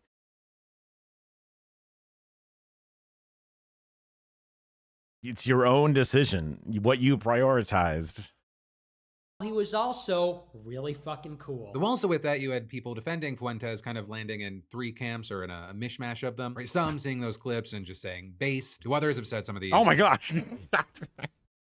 Asmongold, what the fuck? Recent takes, and others saying that they're out of context. But then with all this, you had Shapiro turning to Carlson, with him playing a series of clips where Tucker apparently defends Vladimir Putin, defends the Venezuelan president Nicolas Maduro, gives a softball interview to the Iranian president, downplays Hamas, and ties Jeffrey Epstein to the Israeli government. And with all this, you had Shapiro pointing out that Carlson also recently interviewed Candace Owens, who herself hosted Nick Fuentes before that, and arguing that this is a pattern. You bring your dirty, ugly ideologies to Tucker Carlson's rhetorical car wash. He mixes it with some of the vestigial respect Americans have for him from his Fox News days, and voila, hideous ideas suddenly become mainstream. But there's no question that Tucker has become the most... I mean, that's not an incorrect way to look at it. It's just so funny coming from the guy that started and played a major part in a lot of this. Virulent super spreader of vile ideas in America. You know, also in this situation, Shapiro, he wasn't the only high-profile commentator targeted by Carlson and Fuentes, because they also talked about Mark Levin and claimed that he... Leopards ate my face. I don't even know if that's the proper way to use it, but it all feels like it fits. It's interesting to see, you know, you almost thought you'd never see it. I don't know if we're at a place. I think if America gets better, if things get resolved and fixed, I think if the economic pressures, the lack of a future that people see in themselves, if that moves forward in a way that's positive, and then there's an actual healing that can happen inside of just the overall psyche of America, this being a thing might actually put a negative taint upon this entire side of intellectual thought. It depends upon, I guess, how fast it happens and how well they try to clean up the mess and hide it, right? I could see how this could get forgotten and the ball just gets moved down the field and everything keeps going as it used to. But I can also see how this could destabilize the entire sort of like Heritage Foundation, Project 2025, all these think tanks that have had their fingers in different pots, moving these pieces around, creating these astroturfed, fake grassroots sort of, you know, alternate media places that are not that alternate at all. So them losing all that ground and people get better in their lives, all of a sudden they ignore these things and then things could just be, you know, that's the hopeful part of my mind, right? Yeah, I am too hopeful. Sure, yeah. It all continues along the idea of, I never wanted the accelerationist path, but god damn it, look at this. We've accelerated. Someone put a brick on the fucking gas pedal here. What the hell, you know? Like, so if there was ever truth to the accelerationists' ideas that this is how you accelerate dramatically to then finally awaken people, it could be what that looks like. Most people ever protesting in a single day, grandmas with gray hair telling the lady that, you know, she's glad Charlie Kirk is dead. Insane things happening, right? And then things culminate over. They see fucking what I assume is going to be Trump trying to wage war with New York City. It's going to escalate tensions beyond. And then hopefully, I don't know, President AOC comes in 2028, you know, like, who the fuck knows? Crazy, you know, who knows? I don't know. World fixed, you know. Timelines reconvene from the moment we diverged. I don't know. I want to believe. Was actually the one who first radicalized Fuentes in 2016. He goes live and he says, America's becoming a majority non-white country. Does anybody think that's a good idea? And I was thinking to myself, yeah, that actually doesn't sound so good. Right now, while speaking before the Republican Jewish coalition, you had Levin. That was one of the things I always, because people would be like, "Oh, white replacement," and I would always go with the generic lib or Democrat response of like, no, that's a lie. No, that's not true. No, it takes too long, and it's not like that. But the real response is, why is that bad? Tell me why that's bad.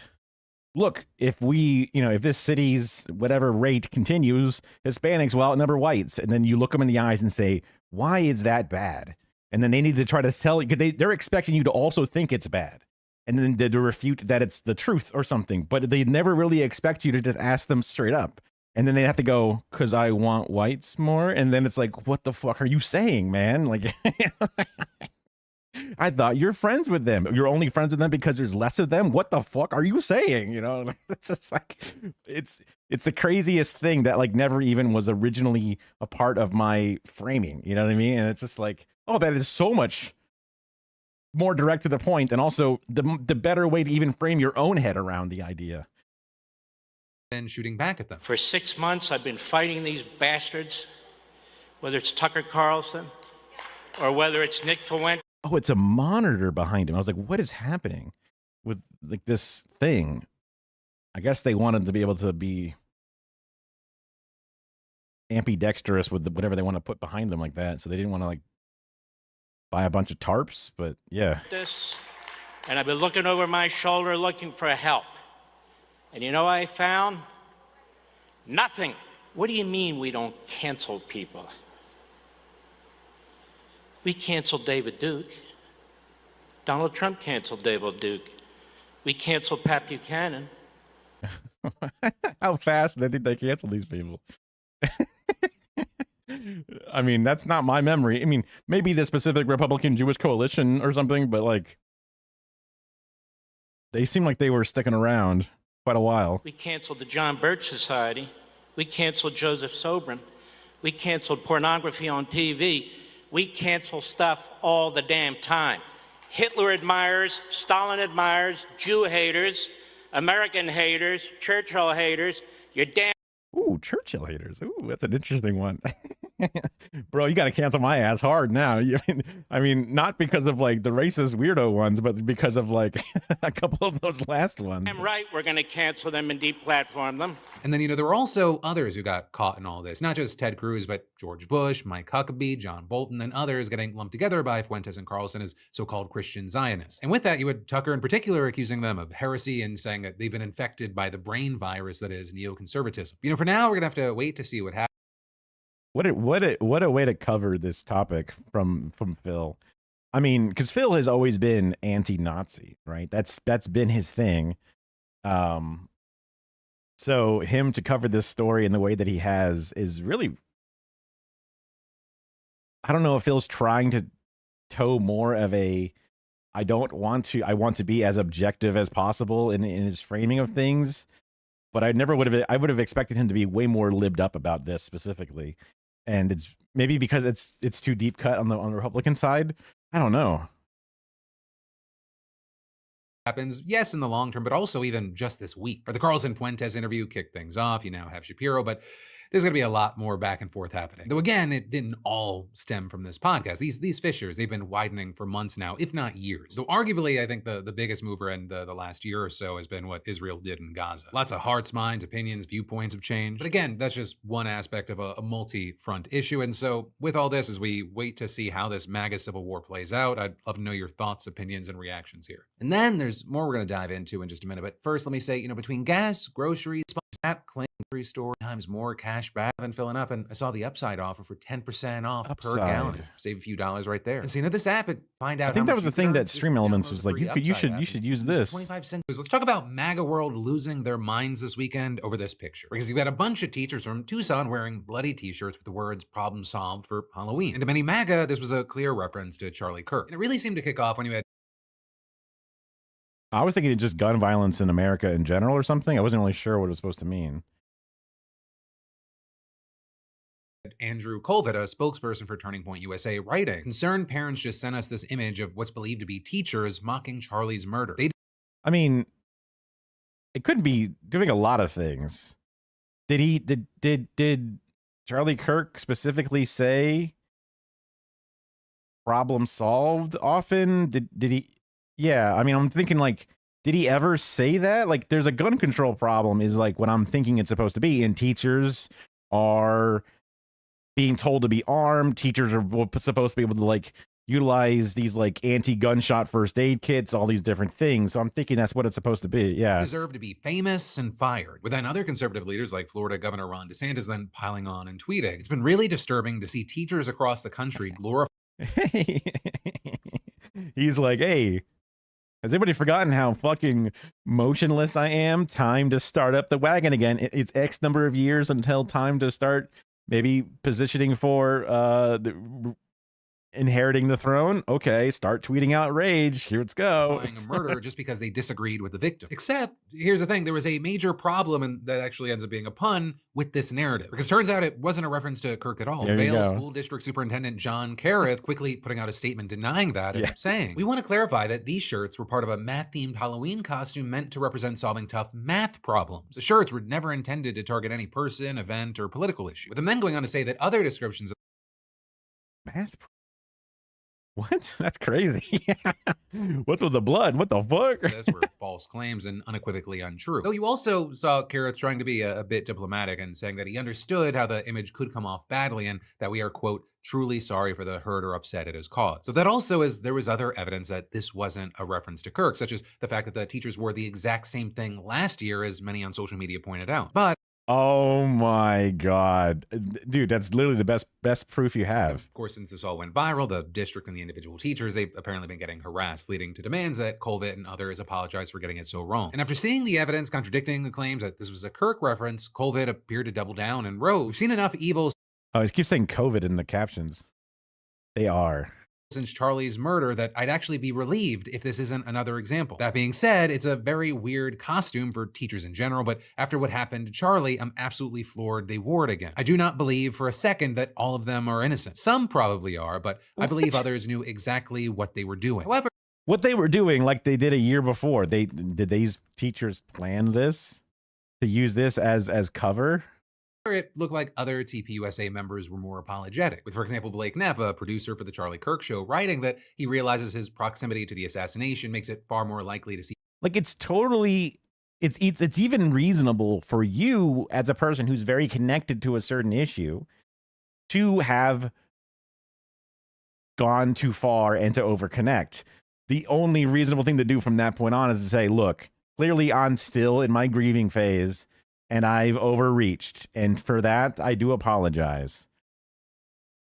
But then they just become like the woke individual where it's like, ooh, you know, that shirt might be a microaggression for anyone who's ever had gun violence in their lives. And right. Like, and then they start realizing maybe that being rude and saying, you know, hey, this is triggering you liberal, you know, all that kind of shit is kind of fucked and kind of stupid. You know what I mean? References to it, even if there wasn't one. But also, considering the evidence that the shirts were worn last year, he didn't feel like it was right to keep his criticism up. That said, though, some MAGA people, you know, they're outraged. But like, well, it's still a stupid shirt, though. Still kind of weird, but... And they've kind of moved the goalpost slightly, and they've written things like, the school district claims these teachers wore the same exact shirts last year. I'm skeptical, but okay, let's pretend. What do you mean you're skeptical? Like, you see the exact evidence of the photo from a year ago.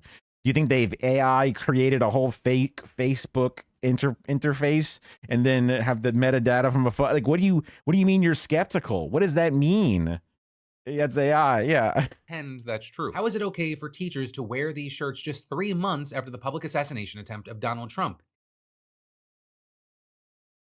That's not even the correct side. The blood would be on the side where the ear was. Also, he didn't get killed. The problem would be unsolved in this connected theory, right? It would not, the dots would literally not connect. The dot would have just grazed by. It would not be connecting. It's not. It's abhorrent. And while you've had some agreeing with that sentiment, you've also had others saying that just sounds like someone trying to save face. But hey, yeah, this is a news show, but also... how could the teacher wear this shirt after, you know, literally the day of, like, probably on that day they wore those shirts, there was a school shooting. How could they possibly wear their shirts when every single day is a school shooting, right? I mean, it's a conversation, so let me know your thoughts, opinions, and reactions here. Then, next up in the news, I've got a fun little thing you get to stress about if you want. If you were like, man, there's not enough stress in my life. Because a new study has now linked regular melatonin use with the increased risk of heart failure. So one, we should talk about it because you're gonna see this in the news, but also two, because if you're one of the millions of people who use melatonin all the time, experts say that you shouldn't panic, at least yet. To me, it sounds like a causality, because people that use melatonin specifically have trouble sleeping. And maybe if you have trouble sleeping, you have heart failure. But melatonin might not cause heart failure. It's just like, that would be a thing to look into more, right? I guess this is just because I've been alive long enough to have been, distracted by a headline and go, whoa, right? Enough times and then realize, wait, a lot of times these headlines are just clickbait, right? Like now, I guess we've now become like inoculated to clickbait, where before it was so powerful that at least now we're not willing to just fall into, maybe not all, because sometimes Kara gets really freaked out by things, but she'll get there. Because specifically, the study analyzed 5 years of data from over 130,000 adults with an average age of 55 who have been diagnosed with insomnia. Within that subset, the researchers found around 65,000 people who had been prescribed melatonin and reported taking it for at least a year. Because while you or I, we might be able to walk into a drugstore and buy as much as we want over the counter, outside of the United States, there are other countries that require a prescription, like, for example, the Weird. Usually America is the one that's more restrictive of things, but I guess they're happy to sell. UK. Well, notably, patients. So we have unregulated melatonin and other supplements in general. So I guess that does sound like the American model to a certain degree. Locations weren't available to the researchers. They did account for a number of other factors that could influence heart failure risk, like various health conditions. And to conduct the study, the researchers compared the health records of the 65,000 people who had been prescribed melatonin with other patients who had insomnia but no record of taking the supplement. Okay. So these are also trouble sleeping people versus trouble sleeping people. Okay. What they found is that people with a recorded long-term melatonin use had about a 90% higher chance of heart failure over 5 years compared with non-users. So also the actual number of people who had heart failure is still relatively low. We're talking like 4.6% for recorded melatonin users and 2.7%. True. That's a good point, is that the 5 times can sound insane, but technically that's 5 times a small number, which is now small number. For non-users. But then also beyond that, researchers found that people who took melatonin were nearly 3.5 times as likely to be hospitalized for heart failure and nearly twice as likely to die from any cause than those in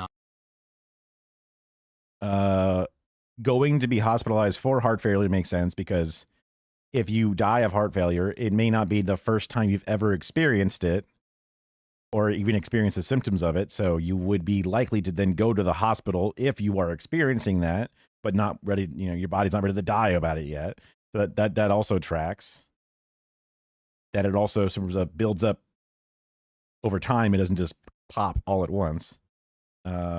Nearly twice as likely to die from any cause. So that's just like any death, right? The non-group. melatonin group. So you might look at that and get freaked out, especially because melatonin use has become so prevalent in recent years, right? With many viewing it as a safe, more natural sleep aid. I mean, a 2022 survey found that more than 1 in 4 adults reported taking the supplement to help them to sleep. But also, I'll say, before you panic, there are a few important things that we need to break down here. First of all, I'll say that the study hasn't gone through the rigorous peer review process, so it's still considered. I would appreciate if news articles, any kind of publicizing thing, would have to heavily lead with non-peer-reviewed weight before they can push it forward. Because I'm a bit dumb when it comes to the total requirements of what makes something peer-reviewed or not. So a lot of times when I see certain things, there's the expectation that it has been peer-reviewed to some extent. Like when you see a document that's classified, there's a giant red stamp on an angle that says classified. I'd almost want to see like a giant stamp that says peer reviewed when you first at that first page, whether you know it or not. You know what I mean? To be preliminary. And then beyond that, the study also had some very significant limitations that could pretty dramatically impact its finding. Right, the biggest issue by far is that the group of people listed as melatonin users were categorized that way only because they were prescribed the medication and had it noted in their health records. So the data, it doesn't account for people who could be taking it over the counter without a prescription. So it's very likely that many of the insomniacs who were identified as non-users actually did take melatonin for an extended period, but it just wasn't in their records. So if both groups had it, that would then mean this other group that was... So the control group was less controlled, but yet the control group that was not controlled properly still had significantly less deaths.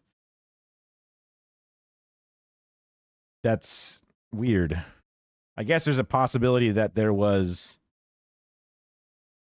more differences than they realized between the two groups that then was the underlying cause of the difference.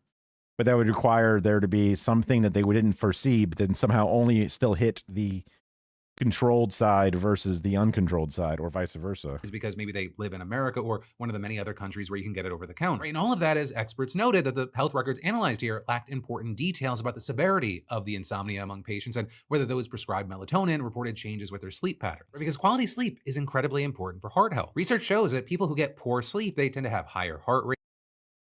I see. So if you're prescribed melatonin because your sleeping is so poor, even over the counter doesn't work, and then maybe even when you're taking it, you're still not, because just because you're prescribed doesn't mean that it's actually working for you. But if it's not working for you out of the normal over the counter, you're likely to at least get a prescription. So these could be incredibly severe versions versus the unsevere. That makes sense. Rates and blood pressure and experience more cardiovascular events. So if the patients taking prescription melatonin still were not getting good sleep, it could skew the results. And with that, you had an associate professor of cardiovascular medicine at Yale School of Medicine explaining, if they had such bad insomnia that they needed prescription dose melatonin, were they actually getting the benefit of the melatonin for sleep? And if the answer is no, then you cannot have a correlation that melatonin causes heart failure. With them then adding that it's more the beauty of other peers. likely that insomnia could be contributing to declining heart health and heart failure. You know, even the researchers behind the study acknowledged that it had major limitations, with the lead author saying, this doesn't prove that melatonin directly causes heart. Yeah, I also, most of the time you'll find that finding at the end, for sure.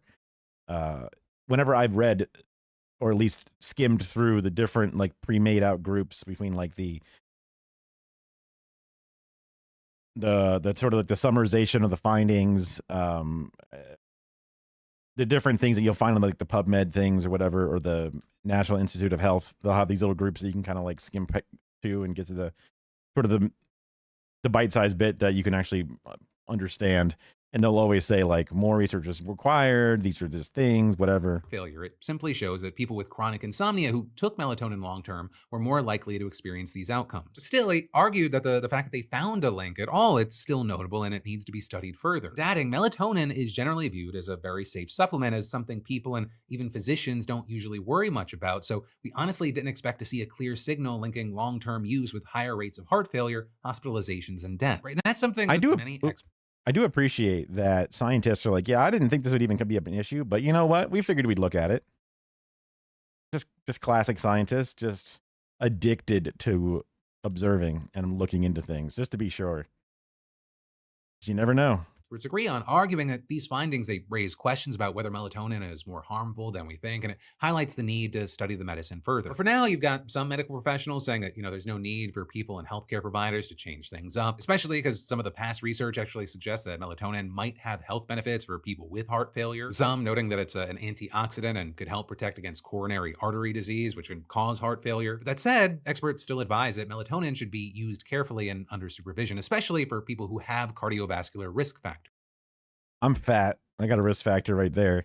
I've always thought about how I'd rather not mess with sleep aids as much as I can, because it seems like trouble sleeping is one of the more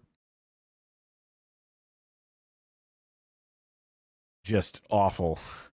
Trying to think of a way to say it without being like too hyperbolistic, but it's like just seems fucking terrible, miserable. Is probably the word I was looking for.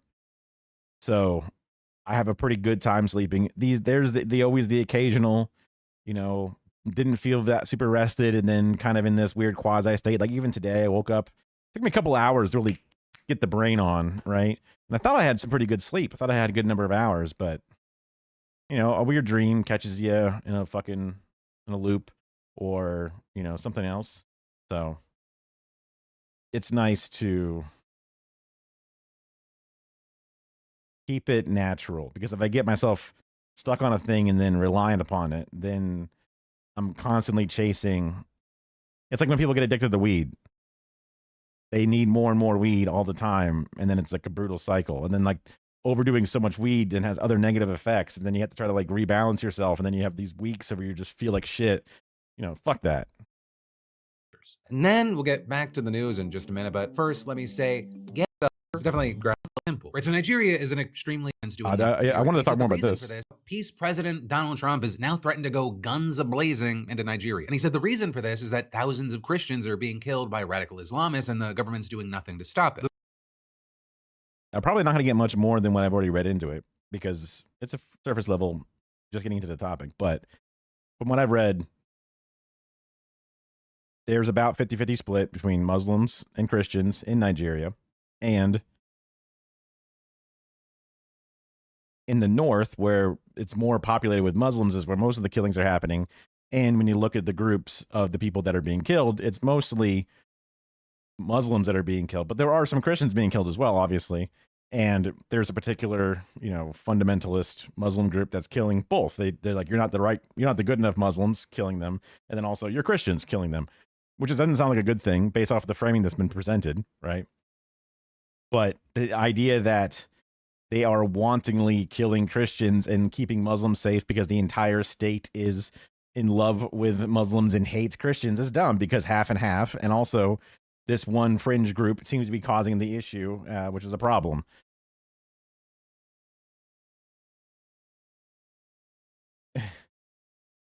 So that is, you have experts saying that the truth isn't that simple. Right, so Nigeria is an extremely diverse, multi-ethnic country, but in terms of religion, its population of more than 230 million people, it's split almost equally between Christians and Muslims, with Christians mostly in the south and Muslims mostly in the north. And as far as the killing, the worst of it has been concentrated in the northeast, largely. Holy shit. Yeah, they weren't kidding by concentrated in the north, especially if we go back. So Islam is more than half in that specific top right quadrant. And it gets more the more northwest you go. South and Muslims mostly in the north. And as far as the killing, the worst of it has been concentrated. And it's in a place that is a bit closer to 50-50, but still. In the northeast, largely thanks to the extremist group Boko Haram and its years-long campaign to build an Islamist state. But also here, while Christians are targeted, most... A perfect example of me being consistent and saying, I don't like that Israel is a Jewish state, an ethno state, an attempt to have multi-tiered rights depending upon your ethnicity and or religion. So them wanting to do that, I'm also against that. I think that's bad, right? Easy peasy. I condemn. Victims of Boko Haram and other armed groups are Muslim, right? Since that's the dominant population in the part of the country where most of the attacks are happening. Now, that said, in other parts of the country, there have also been clashes between mostly Christian farming communities and largely Muslim herders. And so religion, it's definitely a factor, but the conflict is also driven by land and resources. And overall, how if it's land and resources between farmers and cattlemen or whatever, right? Making it about religion seems like you are distracting from the material conditions. Data seems to back that up, with the US-based Armed Conflict Location and Event Data Program finding that nearly 12,000 attacks against civilians resulted in over 20,000 deaths in Nigeria from 2020 until now. Because just thinking back on that, like, oh, look, if it's the roving cattlemen that want to let their cows graze upon the fields of others that own the land, that could be seen as bad. But if those people stole the land and are unjustly putting up fences and barriers and then shooting all those who let their things roam where they're supposed to be allowed, and that's bad too. Like, but I don't care which side is which. I don't care which religion is which. It's just about the rights of the people. You know what I'm saying? 385 attacks resulting in 317 deaths, being targeted events against Christians where Christian identity of the victim was a reported factor. And then also 196 attacks resulting in 417 deaths were against Muslims. And so with that, you've got to reason. And then I guess, depending upon how, like, they're saying, oh, we just really hate that there's Christians farming here, that would be a Christian attack, right? Or the way around. Like, we really don't want these Christians bringing their cows here or whatever, right? That would be a version of the attack, which I guess maybe that's the case, and that's where it's a bit of a mixture. I was assuming it was more You have to be careful with some of this stuff, obviously, as we've seen in years past. Researcher at the Institute for Security Studies explaining the crisis is far more complex than a simple religious framing suggests. The geography of violence largely determines who becomes the victim. But also, despite that, there are those who have latched on to the less complex narrative, including before Trump. Right? And that includes Senator Ted Cruz, who a few weeks ago you had him introducing legislation to designate Nigeria as a violator of religious freedom, alleging that, quote, officials are ignoring and even facilitating the mass murder of Christians by Islamist jihadists. Right? And then you fast forward. But why? That's so funny because they're all people of the book, theoretically, right? Christians are people of the book. Jews are people of the book. Muslims are people of the book. These radical Muslims are killing Muslims. I sleep. These radical Muslims are killing people of a slightly earlier version of the book. I awake. You know what I'm saying? Like, it's just like, I see that you really don't care about things in a certain light. You only care about things when it hits in a different light. Interesting. To this week, and you had Trump writing on social media, Christianity is facing an existential threat in Nigeria and claiming radical Islamists are responsible for the mass slaughter of thousands of Christians and announcing that he would be... I mean, if you consider Islam to be not an ethno-supremacist thing, and then this one branch is being ethno-supremacist, I suppose radical Islam would be the way to frame it, although nowadays radical Islam means anything from like free Palestine to whatever, right? So it's one of those like, okay, dude, kind of like bullshit things, which is upsetting. Designating Nigeria a country of particular concern, and then adding, the United States cannot stand by while such atrocities are happening in Nigeria and numerous other countries. We stand ready, willing, and able to save our great Christian population. Where was this energy, bro, when there was a genocide happening? There's been multiple genocides happening. Where was this energy, bro? What the fuck?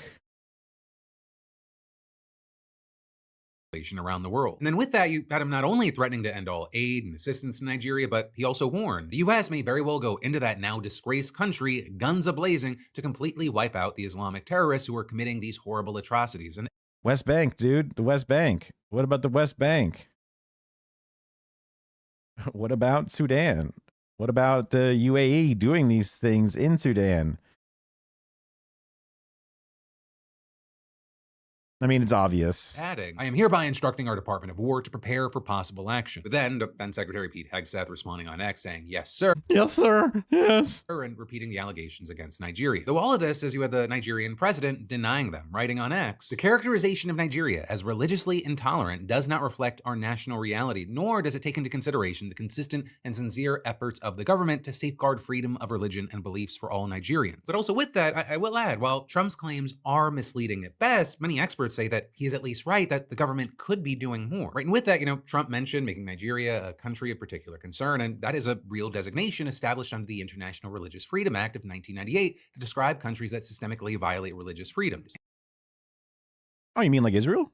And you actually had the independent U.S. Commission on International Religious Freedom recommending this year that Nigeria be put back on that list after the Biden administration removed it. Though also, notably there, the commission emphasized violence against both Christians and Muslims, writing, religious freedom conditions in Nigeria are poor as the government tolerates or is slow to respond to attacks by non-state actors who kill, kidnap, or threaten Christians and Muslims in the northern and middle belt regions. And so we're gonna have to wait to see how this plays out. But also something notable about all this is that while Trump is pushing this misleading narrative about Nigeria, he's remained silent as an armed group backed by a U.S. ally has been committing what is likely some of the most horrific violence of the 21st century. Right in there, I'm talking about what's happening in Sudan, right? Because the blood, it's visible from space. That's the result of likely tens of thousands of people being killed in the past week in the Sudanese city of El Fasher. Because as we've talked about, the paramilitary force known as the RSF, they took control.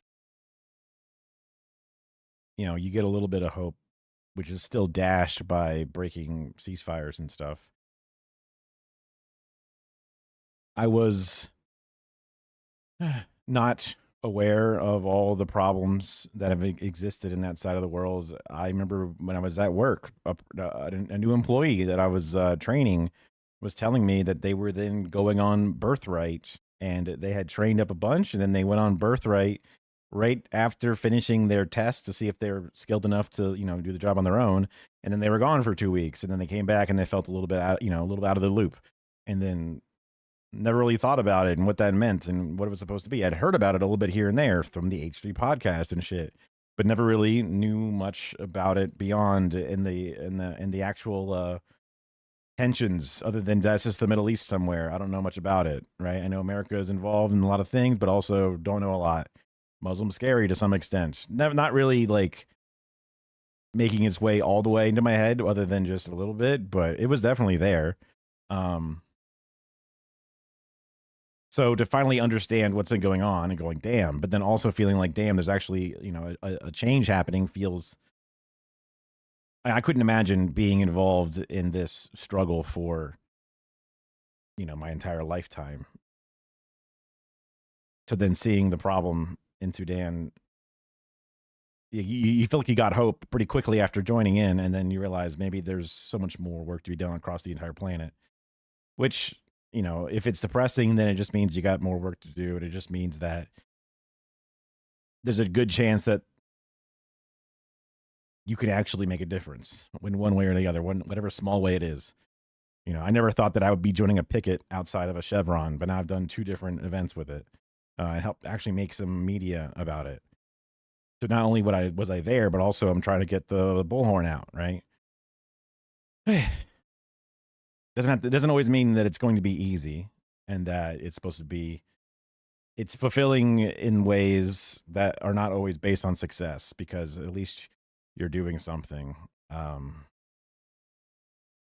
Control the city on October 26th after an 18-month siege. And while many have tried to escape, relatively few have succeeded, with a Doctors Without Borders coordinator in the town, where most of those who have made it out have been arriving, explaining. Our question is very simple. Where are they? Where are the rest? And adding, our fear is that these people have been detained for extortion or got killed. And to that point, those who have escaped, they've reportedly been showing up with bullet wounds and signs of torture, with one survivor saying about her journey out of the city. There were bodies of men and women everywhere. Some people were run over by vehicles. While we were on the road, they took girls from our group, choosing them and dragging them away. You've also had the World Health Organization verifying an attack on El Fasher's last functioning hospital, saying that more than 450 people have been killed. And ultimately, we seem to be watching history repeat itself in a way that is unfortunately unsurprising, because the RSF, it grew out of the government-backed militias accused of genocide in Darfur in the early 2000s, when an estimated 300,000 civilians belonging mostly to non-Arab ethnic groups were killed, women were systematically raped, and millions of people displaced. And now you've got Nathaniel Raymond, the head of Yale's Humanitarian Research Lab, saying that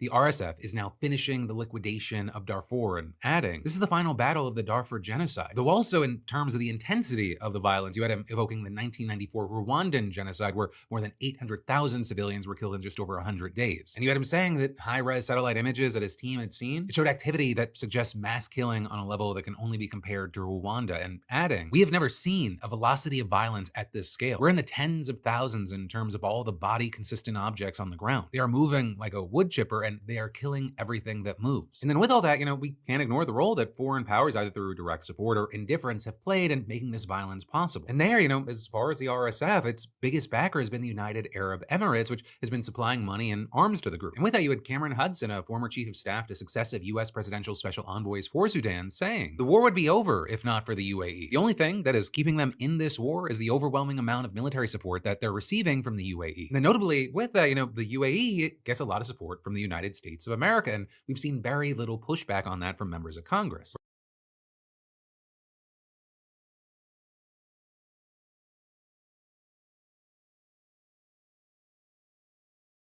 Just thinking about the one phone call element you could have ended. Tell them that you're not going to support them anymore if they don't stop this. That's the simplest, easiest way to. And you don't do it. You get mad at Nigeria. The killings aren't good. If they have the ability to stop those people, obviously things to do, but in the face of what you're seeing in all these other places, the priorities become very clear. Right. Yes, you've had a bipartisan group of senators issuing a statement condemning the violence and calling for the RSF to be designated a foreign terrorist organization, and even noting foreign backers of the RSF and SAF, including the United Arab Emirates, Russia, Iran, China, and governments in the immediate region, have fueled and profited from the conflict and legitimized the Are they just unwilling to notice? monsters destroying Sudan. But for all of that, their statement doesn't call for any specific action against those countries. Now, you've also had But why are they not looking at their own connection? Senator Chris Van Hollen and some others pushing for legislation prohibiting arms sales to the UAE until it stops arming the RSF, but that doesn't seem to actually have a chance. There you go. See? Right, even if it Why does that not have a chance? did, which again, we are not saying it even has a chance. If it did, you'd still understandably have people asking, what could have been prevented by taking action sooner? None of this can be undone. But again, that's where we are right now, and we're gonna have to keep eyes on this. But that, my friends, you beautiful. Just stop fucking giving guns to everywhere. You know what I'm saying? Like, just why do you do that all the fucking time? Does it help? They must see themselves. They must believe it to be true.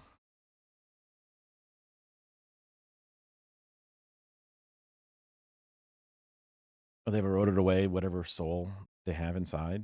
I don't know, man. That's wild, dude.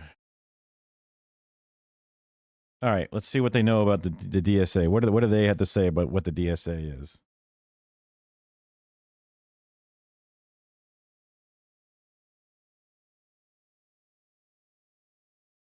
The hell?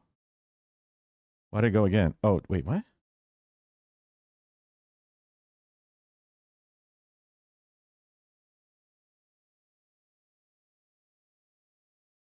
Yeah.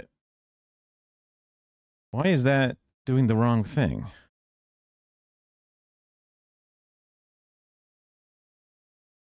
Oh, I'm hitting the wrong button. I'm stupid. It's my own fault. I forgot which button I put on which thing.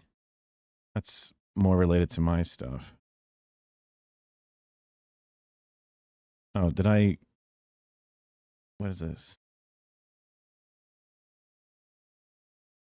Why is this right click stuck here? Okay.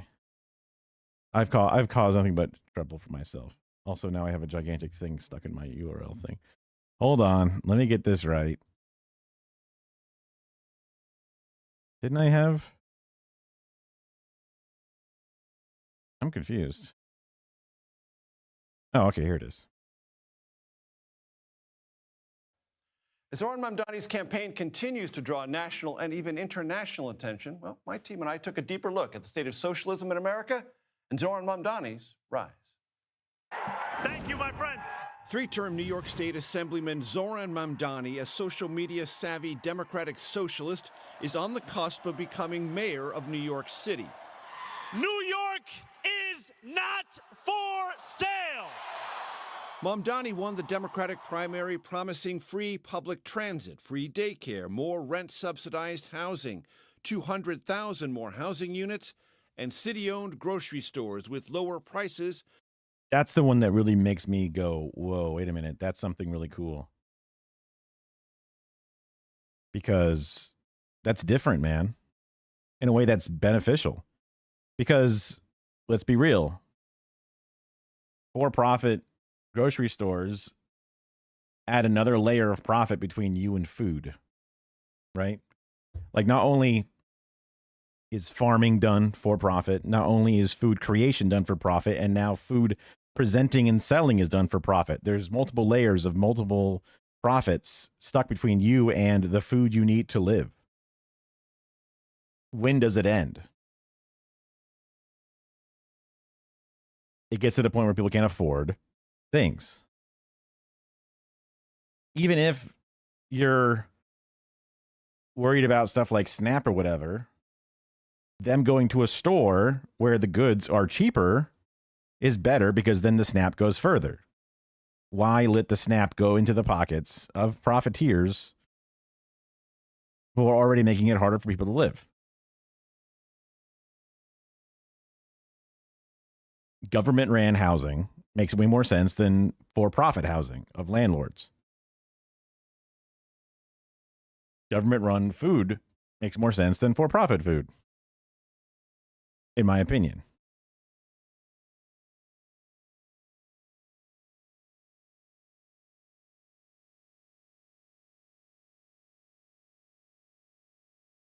My fucking video that I'm going to be putting out very soon is about profit power.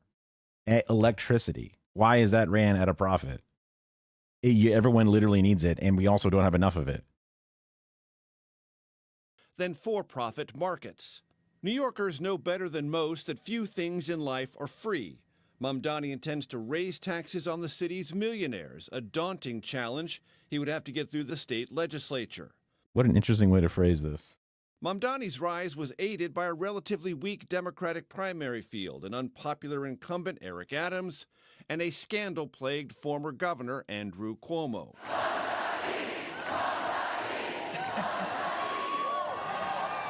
And the billionaires got scared.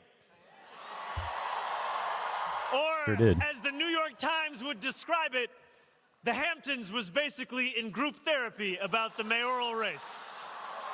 Mamdani's given new visibility to the Democratic Socialists of America, a small leftist coalition first organized in the 1970s as part of a broader workers' rights movement. The DSA operated at the fringes of New York politics for decades and wasn't even a prominent player in the Occupy Wall Street protests in 2011. It gained some traction with Bernie Sanders in 2016 with his presidential run, even though Sanders was never an official member of the organization. Millions of people are saying the status quo is not acceptable. We need a political revolution. Mamdani's given the DSA new currency and a softer platform. Gone are calls to abolish police and prisons, replaced by demilitarizing police and adding social. That has made some people very angry. Workers to help police officers diffuse mental health and drug problems on the. Not to go all anti-anarchist or whatever, but I think it's a great example of why I think government should exist, because the government is the one that can provide a service of a legion of trained individuals ready to deal with societal issues, and especially in this case, the mental health professionals, the social workers, all these different things that a lot of failings inside of society can be calmed and healed with that layer. And mutual aid does do incredible work, especially with the lack of support that exists all around. Literally, like the perfect example is like churches are the replacement of so many types of things that exist, like even down to like, you know, women's battered wife safe places and things. Like there's safe environments for young people and for just anybody that's in trouble inside of those organizations.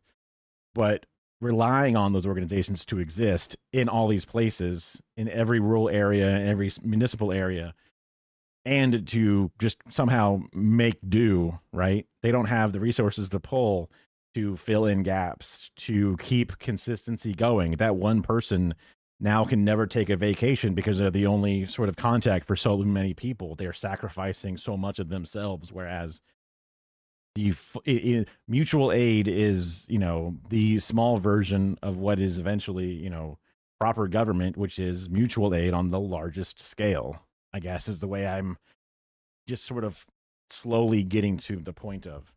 So while individuals and neighbors and like it takes a village to help raise a person and all these different things are all great and things that I agree with and would love to see more of, failing that, or as a constant just in case that's not available, or you just so happen to have a bad luck with whatever group you have around you, there's another option out there. That's the baseline. The streets and in the subways. One DSA constant that has lingered through the years: support for Palestinian causes. Mamdani said that issue, more than any other, drew him to the DSA. In the closing days of his campaign, against the backdrop of international conflict, Mamdani denounced Islamophobia. To be Muslim in New York is to expect indignity. But indignity does not make us distinct. There are many New Yorkers who face it. It is the tolerance of that indignity that does. The DSA officially backs the so-called BDS movement, which stands for boycott. So-called? What is this? Am I watching Fox? Disinvestment and sanctions, tools to pressure Israel into granting more rights to Palestinians. This platform and other comments have led many to accuse Mamdani of anti-Semitism or overt hostility to Israel's right to exist. For anyone to care about these issues, we have to make them hyperlocal. We have to make clear that when the boot of the NYPD is on your neck, it's been laced by the IDF. Yes. Trained. NYPD has a headquarters in Tel Aviv specifically. And they also train many of the police departments all across the United States because they're very connected. Sanders gave progressives a new pathway to legitimacy within the Democratic Party, creating an opening for Mamdani. With Sanders earlier this year, Mamdani said the only way a socialist mayor, should there be one, can quiet skeptics and critics is to over-deliver on the affordability promises. We have to reckon with the failures.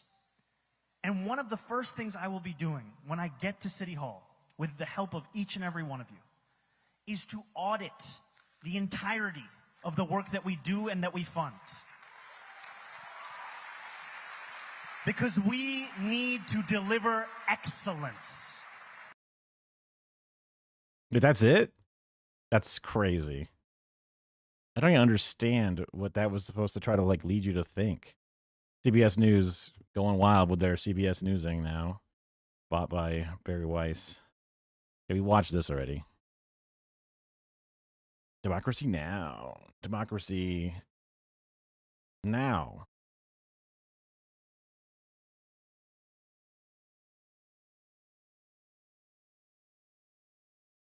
On Friday, President Trump held a lavish Great Gatsby Halloween party at Mar-a-Lago just hours before the estimated 42 million people lost SNAP benefits.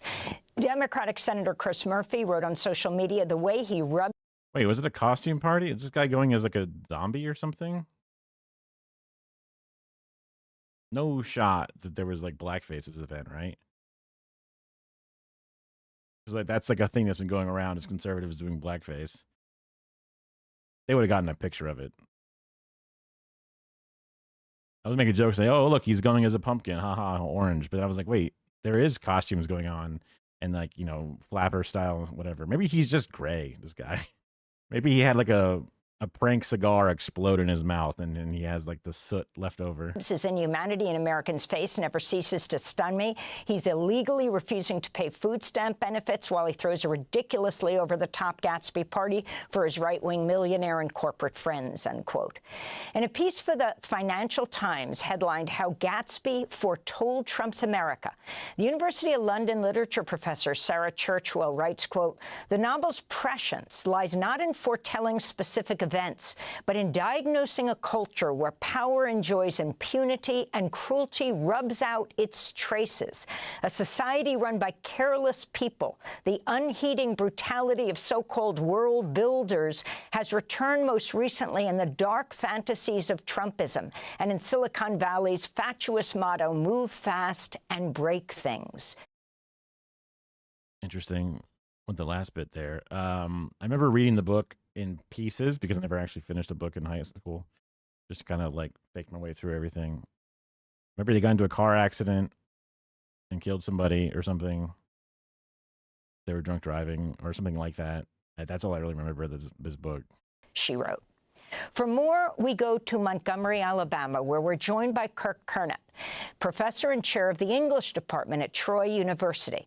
Montgomery is where Zelda Fitzgerald was born. The professor teaches F. Scott Fitzgerald, The Great Gatsby, served on the board of the Scott and Zelda Fitzgerald Museum in Montgomery, now executive director of the International F. Scott Fitzgerald Society. We thank you so much for being with us. Professor Kirk Kernutt, as you saw this party play out in Mar-a-Lago, as millions could literally move into hunger in America, your thoughts? What did The Great Gatsby, F. Scott Fitzgerald, teach us about the times then and perhaps a warning about the times today? Well, I think it's fair to say that those of us who have spent our careers studying F. Scott Fitzgerald were horrified and sort of felt like, Mr. President, you've ruined so much already. Why must you sully the Great Gatsby? It's really horrific optics, and it really perpetuates, I think, a misreading of the Great Gatsby that troubles many of us. Gatsby is sort of famous for its lavish party scenes, but I think what people often miss is that the entire thrust of the book is to critique that conspicuous consumption and the wastage that goes on. I was pretty sure that was, yeah, I mean, that was at least from the lessons or whatever.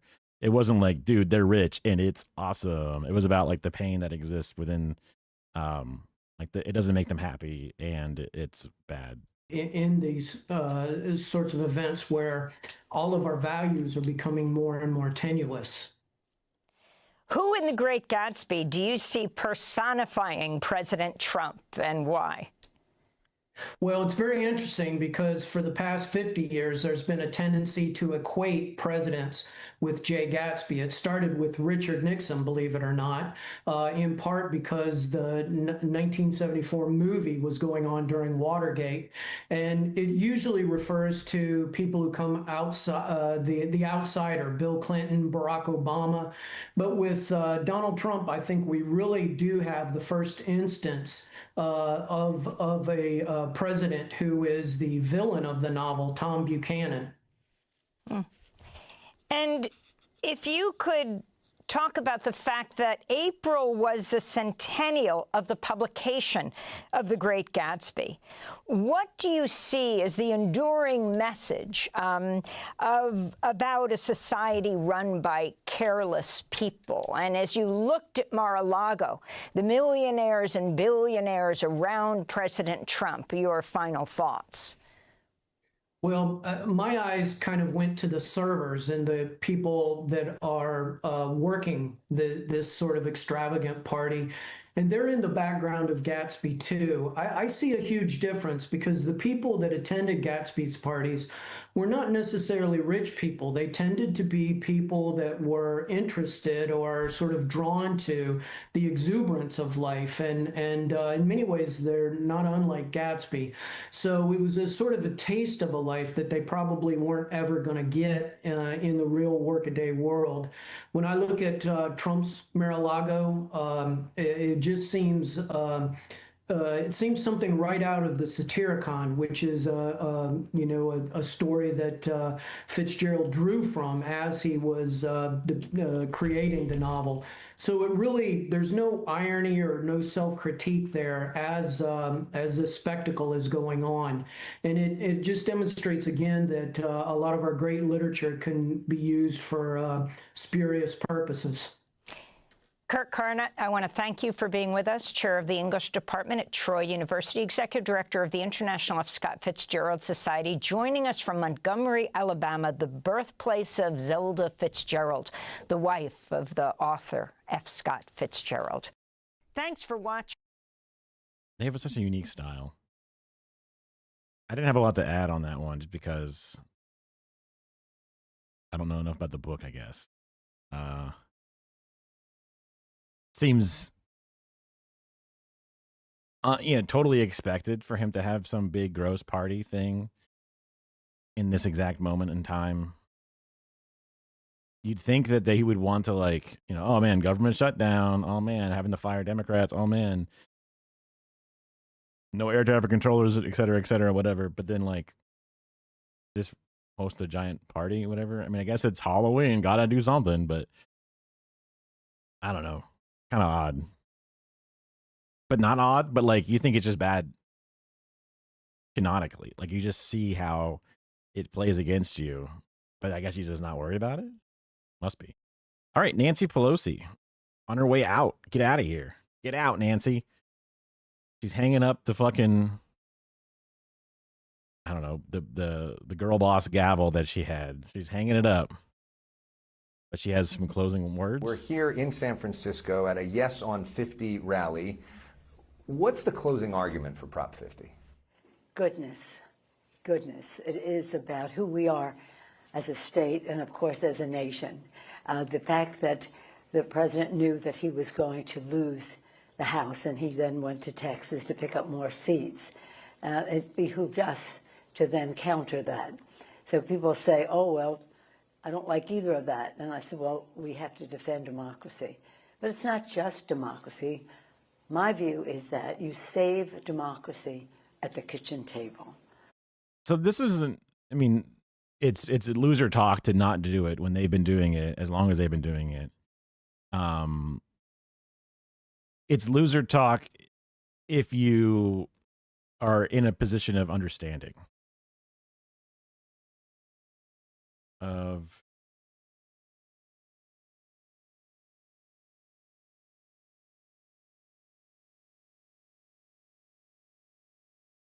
let's see. Redistricting gerrymander project. Good, better than average, average, poor, insufficient data. Want to know which parties are gerrymandering which.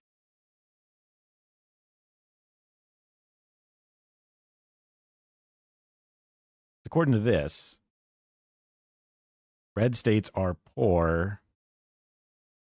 Orange are average amount of gerrymandering. So green are safe.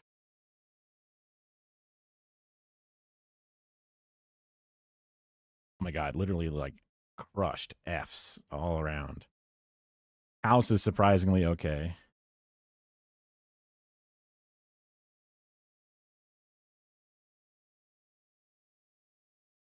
Pass. I don't know what pass means.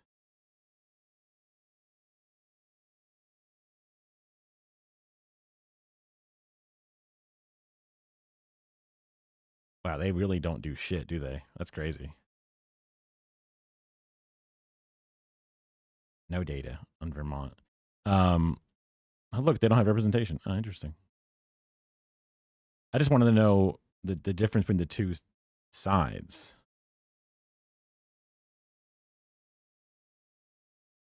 Because I'm under the impression, and I could be wrong, but it's the impression that, yeah, there's gerrymandering. Both sides do it, but if you really look at it,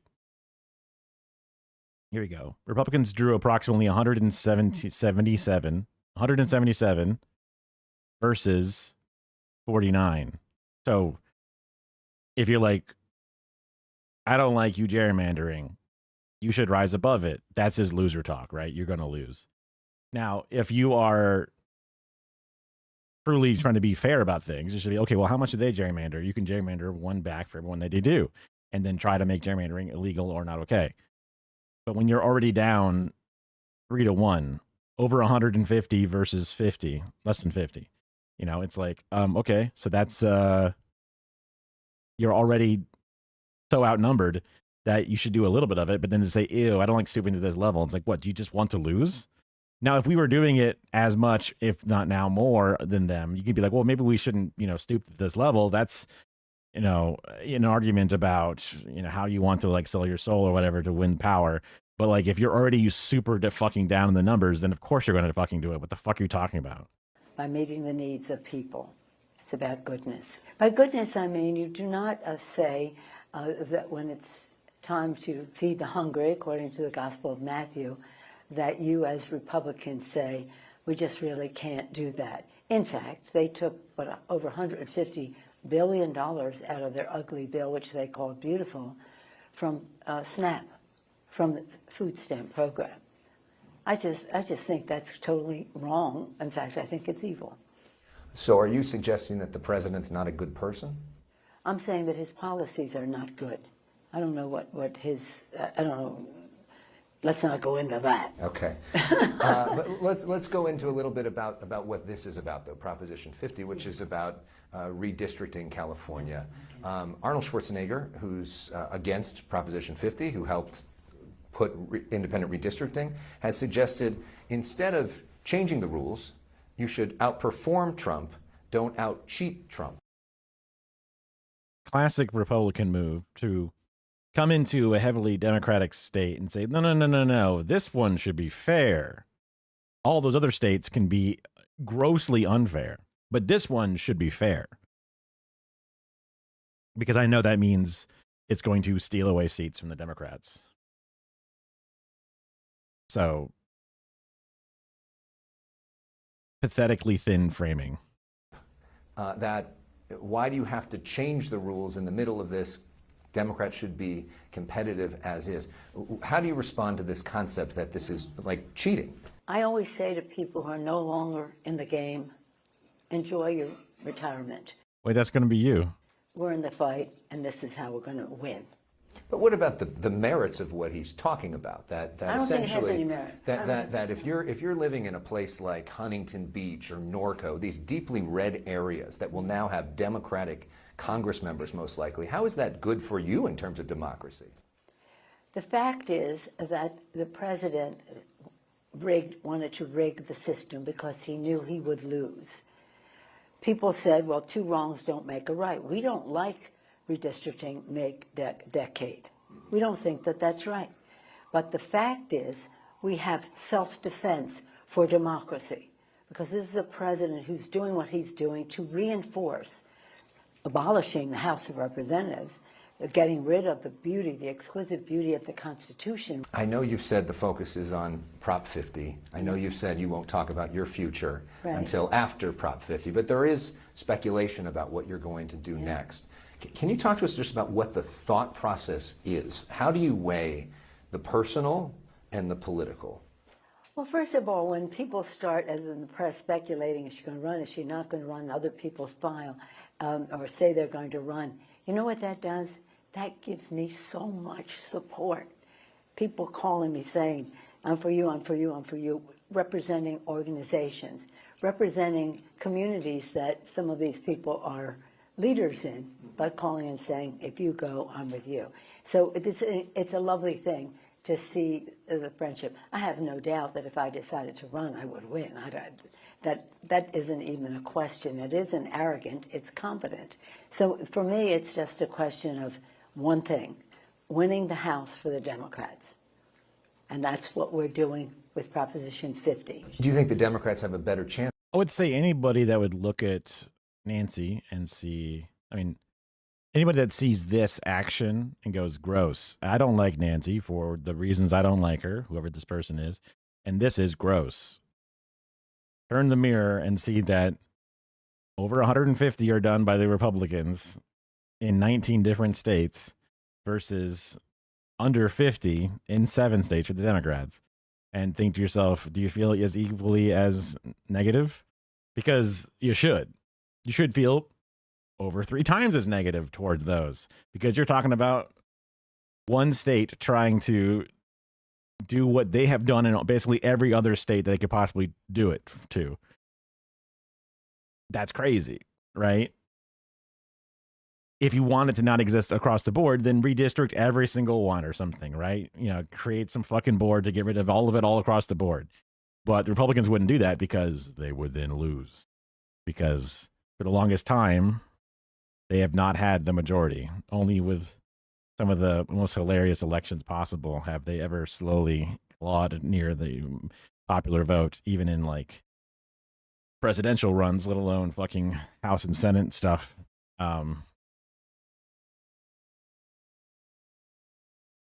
Dude, what would it look like if it was not the way that it currently was?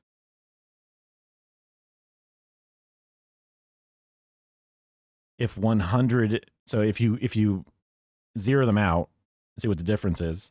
Right now, there is a 120-something advantage number of redistricts that are done, which then implies that would be, let's even just say 100 more seats in the House. That would flip it supremely in the Democrats' favor.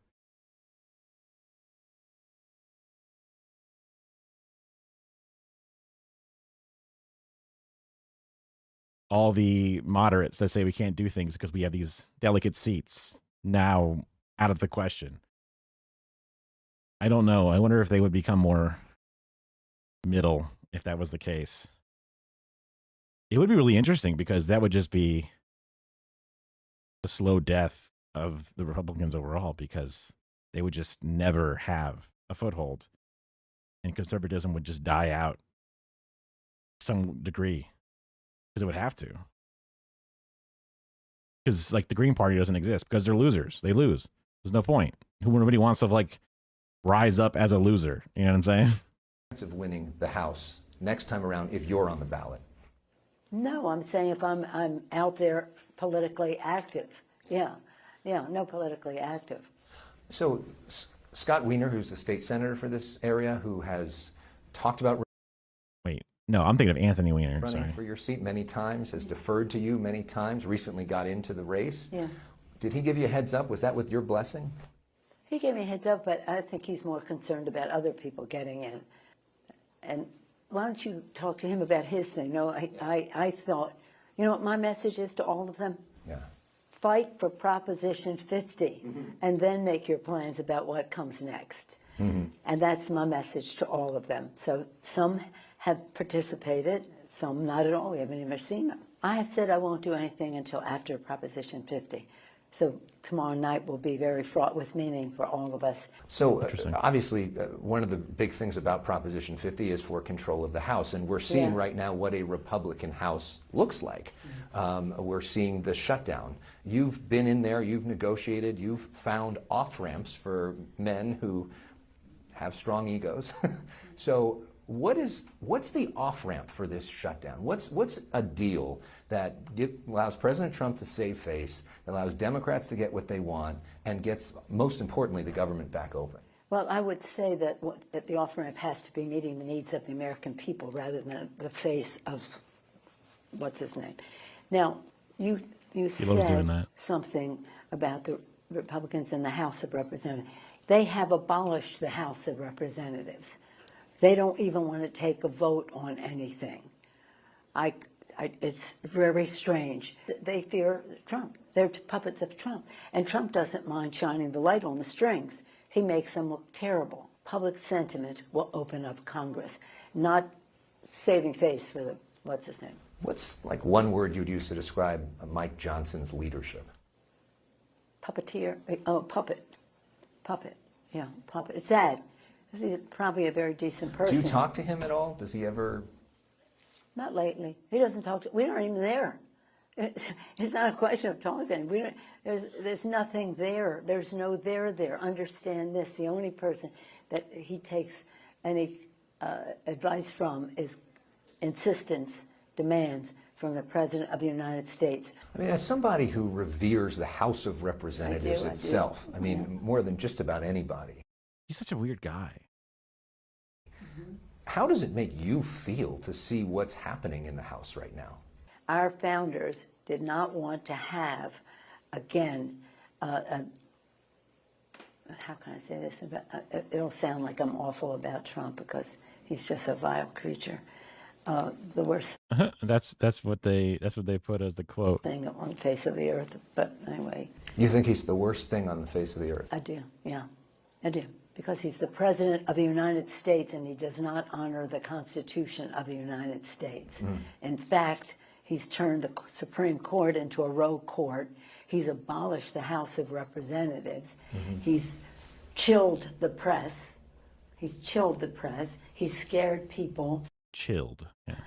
Who are in our country legally, but making them smashing into their cars and the rest. Now, I don't even know if I want to even go into that, but that's a whole other story. But I mean, she's not wrong on those things.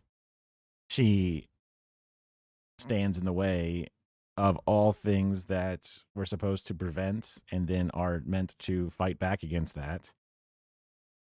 And that's probably an impossible pill for her to swallow because she believes in the norms and she believes in the rich and powerful in this case. It's fun to see her upset, but it's not a better villain. You know what I'm saying? It's not like the enemy of my enemy is my friend because Donald Trump is more of my enemy. You know what I'm saying? Like in this situation, Nancy would be more my friend, which should not be the case, right? But against Gestapo, illegal, criminal, horrifying, there's a greater evil for sure. Does that not inspire you to want to stay and keep fighting? I want to win big tomorrow night. That's my goal. If Prop 50 passes, the entire country, when? So you're confident? You think it's going to pass? Definitely. So the entire country is watching, California. What's the message that California is sending to the rest of the country? So I think the message from our win is one of hope. We've drawn the line. Speak out. Lincoln said, public sentiment is everything. With it, you can accomplish almost anything. Without it, practically nothing. Wow. So you know the quote. I didn't know that quote. And yet you don't fight for defunding the police. You just kneel with the kente cloth, right? Like, you can fight for policies, right? Even if for some reason it's not popular because of maybe even counter messaging, like trans sports or whatever. You could fight for it. Public sentiment, the knowledge, the you can put yourself out there, right? I don't necessarily want to see Nancy Pelosi on podcasts, but it's just like, basically, it's just more of a condemnation of, or a judgment of her years. She believes, and it was very influential, is very influential, is very powerful, but got some amount of complacent to some degree, in the sense that despite knowing this is the important thing, you willingly did not wield it to a certain degree. You did not evolve with the times to a certain degree, and then you lost the mandate of the people, and then allowed this slide and slip to eventually take hold on your watch, if you were so powerful and so supreme. So it's funny that she brings it up, because it just gives more weapons to use against her and her own legacy as a whole, which I guess is not the thing that she would want to hear. It might even literally imply that she would then want to stay in to fix a problem or something. But I'm just more or less saying that, nah, you know, it's definitely a "what have you done for me lately" kind of thing. But I am happy to hear that she would step down. But she already like put Hakeem Jeffries in, which is like a complete piece of shit loser that everybody hates. Literally, the fucking polls are down, you know? So sucks to suck. You act like you care about the problems that are existing, but you put them into play.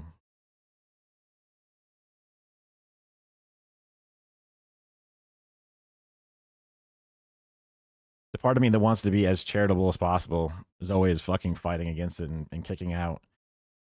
So I don't want to seem like I'm being extra sympathetic to a person that I can literally agree with my dad about how she sucks, right? Literally, her husband gets to just steal from America by having all the insider trading, and can outpace literally every trader in all history, right? What the fuck? That's bullshit, right? That's literally criminal, right? You talk about bad and evil and bad intentions, like that's literally the fucking shit that's going on.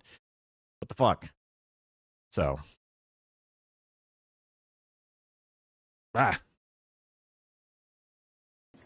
But for public sentiment to prevail, people have to know. You know, see, I always wear these bracelets. You reminded me of them. I wasn't even going to bring it up. But if you, and it's faith, hope, and love. If you have faith, if you believe in the goodness, charity of others, it gives you hope. Classic. Now people can believe that in the goodness of our country. That gives them hope. And that's when my spirit.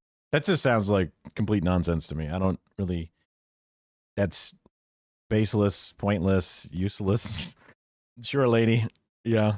Sure, grandma, wheel her away, you know. Spirituality, my faith in all of this comes with a strict separation of church and state, but with a commitment to goodness.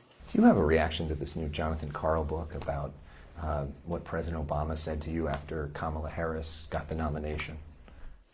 I haven't read the book. I heard that after she got the nomination.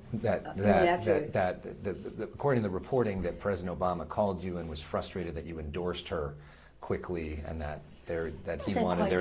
The fucking nobody. What do you care, fucker?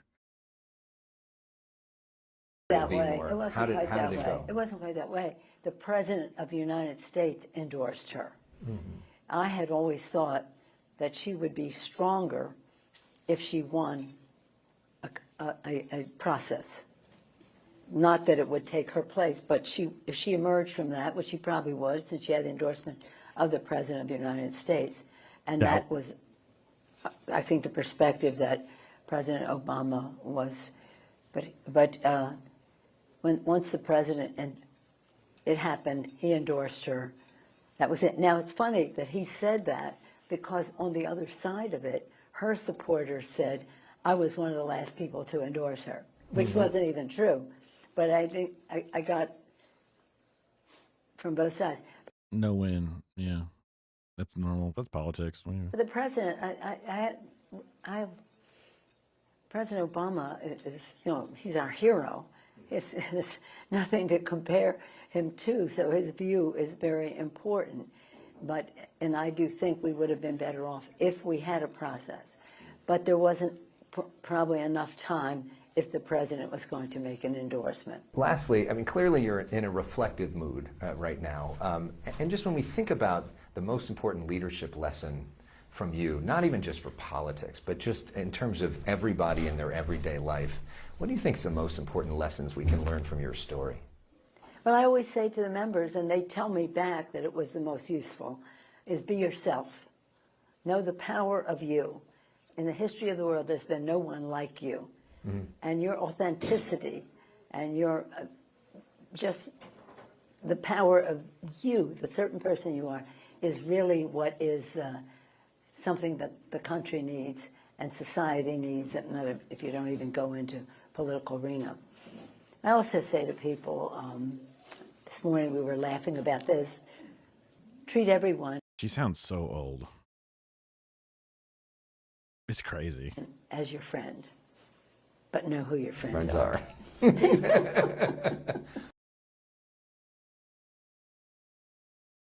I think that alone is not a terrible framing. To me, that is a bit of, to me, I read into that as a charitability, a call for charitability, right? Whether or not that's true. Let's see. I think we got a couple of more good ones. Yeah, let's do this one. Opioid money being used to fund law enforcement across U.S. investigation finds. Opioid settlement money used to fund law enforcement. How about just U.S. law enforcement?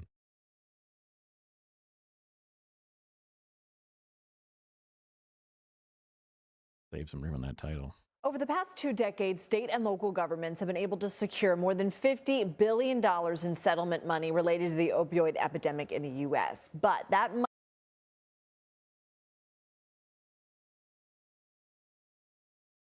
it's a crime that the Sackler family got to give out some funds that are put into a fucking trust and into stocks and blah, blah, blah. They get to write it off. They get to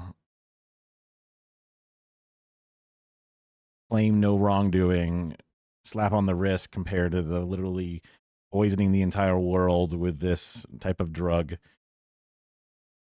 knowingly, willingly.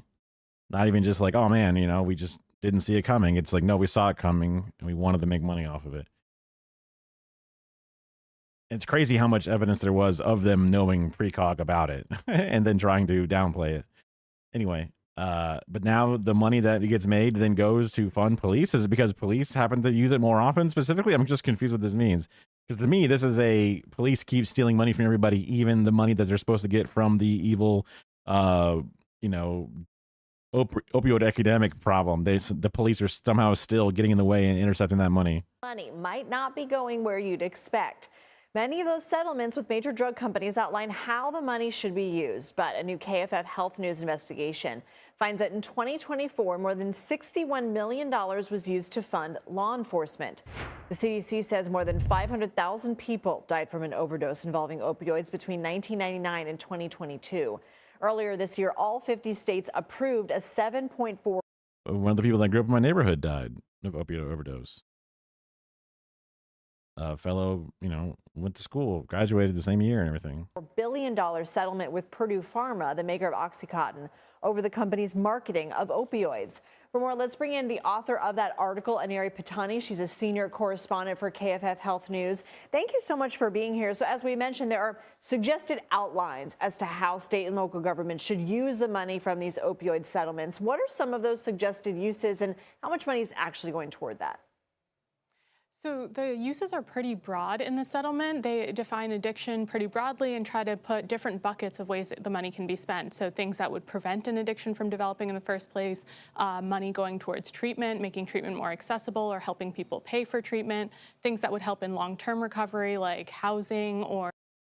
Imagine the types of private enterprises that are laced along the way of all those different things, which is unfortunate, but a thing you can't really get away from. Or getting legal aid for folks who have a record, job training. So there's a wide variety of ways that the settlement says the money can be used. And what our tracking project that we did at KFF Health News, along with partners at the Johns Hopkins Bloomberg School of Public Health and Shatterproof, what we found is that a good chunk of money is going to those sorts of things. But there is also a lot of questionable spending happening. So in your investigation, you found drug busts, arrests, they can actually exacerbate the overdose crisis. So what did local officials tell you about why they're choosing to put the money toward law enforcement rather than those other means that you mentioned? Yeah, so I spoke with local officials all over the country, different parts, who are putting that money towards buying tasers, buying drones, buying police cruisers, gun silencers. And what I heard was a really common theme that this is the tool that we have to address addiction, especially in rural places. A lot of folks were saying, we don't have a treatment facility, we don't run any treatment, but what we do. Well, that's what the money would be great for then, wouldn't it? Isn't that kind of the whole point of giving the money, is to then create these things that will then actually solve the problem of what they've created? Do have is a police department or a sheriff's office. And you know what? Our constituents think that those efforts are effective at treating the addiction crisis, at combating it. The problem is, as you mentioned, research does not support that. There's a lot of studies that suggest that when there are more drug busts and arrests, it deters people from calling 911, and overdose death rates actually go up. So what are your other takeaways from this tracking project? She's doing awesome. So in addition to the law enforcement spending, there's been a lot of interesting spending in the prevention realm, things where elected officials say, we need to be investing in our children and preventing the next generation from becoming addicted, which I think is a goal that by and large everyone I've spoken with agrees with. However, how it's approached seems to vary widely. And we saw spending on public concerts, spending on sock hops where people took a pledge to remain drug-free, on an MMA exhibition, all these things that officials said, would stop addictions from starting, and that a lot of researchers and experts in the public health realm are just incredibly skeptical that it's going to make a difference unless it's part of some broader initiative that addresses these topics with kids over time. These one-off events are not effective. All right, Aneri Patani, thank you. A promise ring. What the fuck? That's crazy. All right, new details on that Halloween plot of the ISIS-inspired. Very curious about this. Now, I don't trust CBS News in general to do a good job based off of the different things we've seen, and also very wise controlling and whatever, but let's see. An alleged terror plot was foiled by the FBI ahead of Halloween. The FBI says 2 men in Michigan. God, this camera and this green screen thing that they have here always looks like ass. Brought guns and ammo and trained at gun ranges and planned to conduct a terror attack. CBS News Justice correspondent Jake Rosen has the details. Because, in this situation, now just to be a bit of a TV nerd, depending upon what the actual even floor looks like, you don't even have to have her framed up into this type of a frame. It can be a very tight shot of her with a camera of reasonable quality. You can even see the green glowing onto her from the edges and shit. She's definitely in a big green section. Proper lighting on her, separating her from the background, would then eliminate that cast. But it seems like they're zoomed out insane on a wireless camera with, transmission loss and bit rates and stuff to then frame up a thing entirely when you can just composite her even live into a thing the moves that you have to animate shit on the screen and to move it around to reframe her into the side corner, whatever, could all be done. I don't think this is legitimately a wall of video and monitors, because it's not, right? This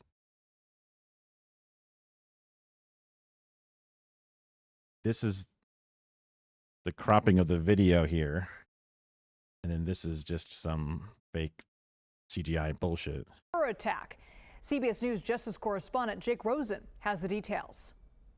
2 Metro Detroit men are facing federal charges after the FBI thwarted a, quote, potential terrorist attack that was allegedly targeting Halloween weekend in Michigan last week.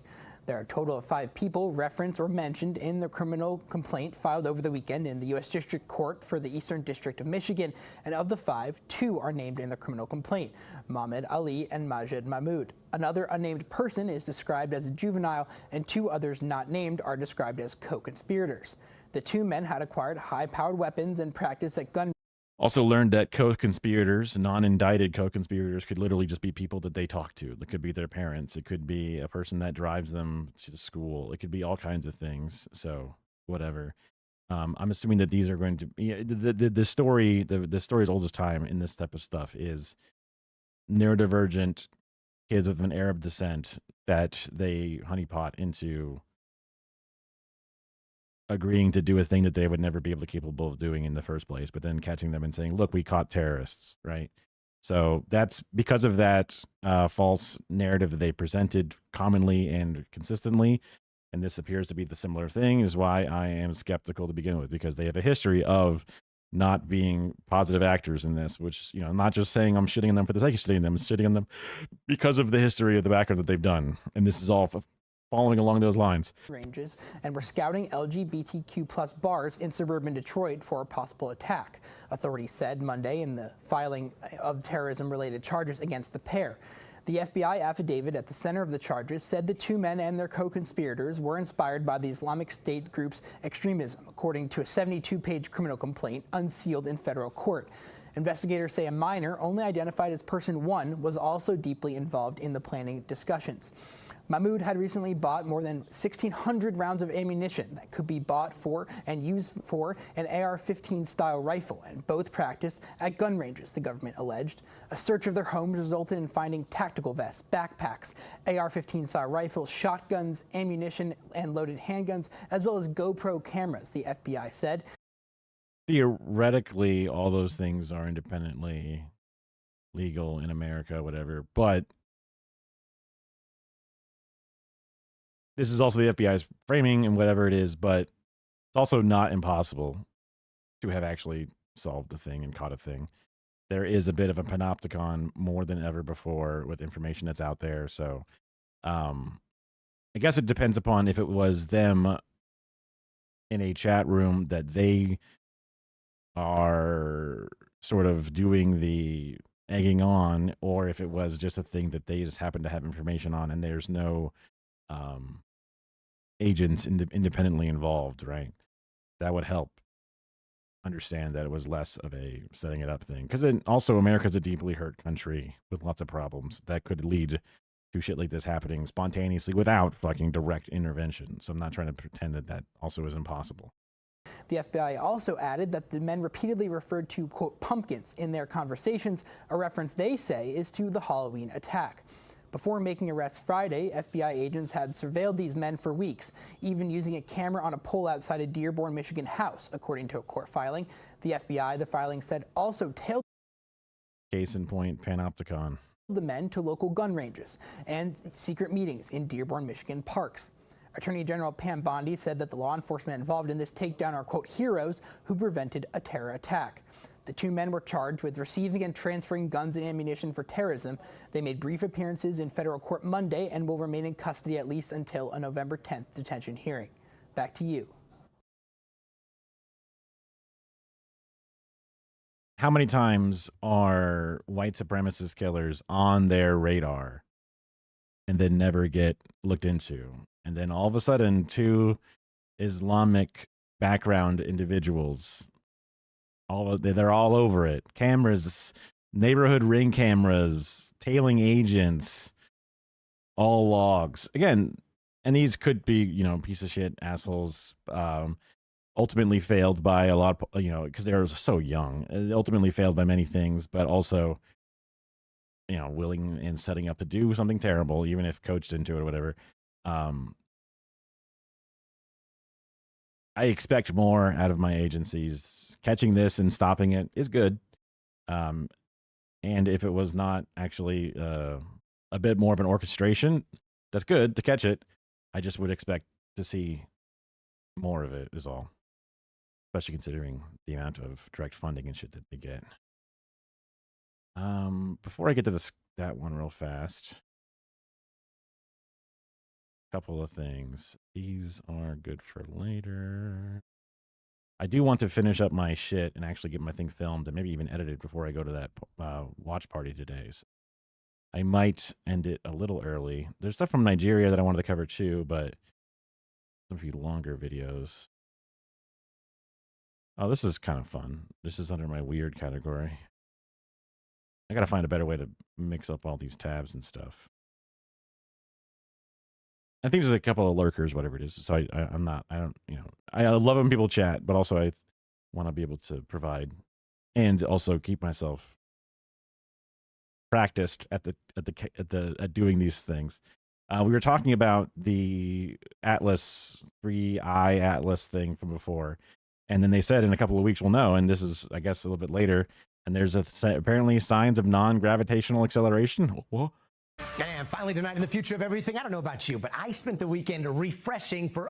Also, when he says, and finally, classic television news where you fill out all your stories of a bunch of shit, right? And then you have, depending on how long those stories take to do live and live news or recorded news or whatever, or live to tape news, you will have different packages that are a bit more evergreen and also a little bit of like, well, okay, now for something fun, a palate cleanser at the end here.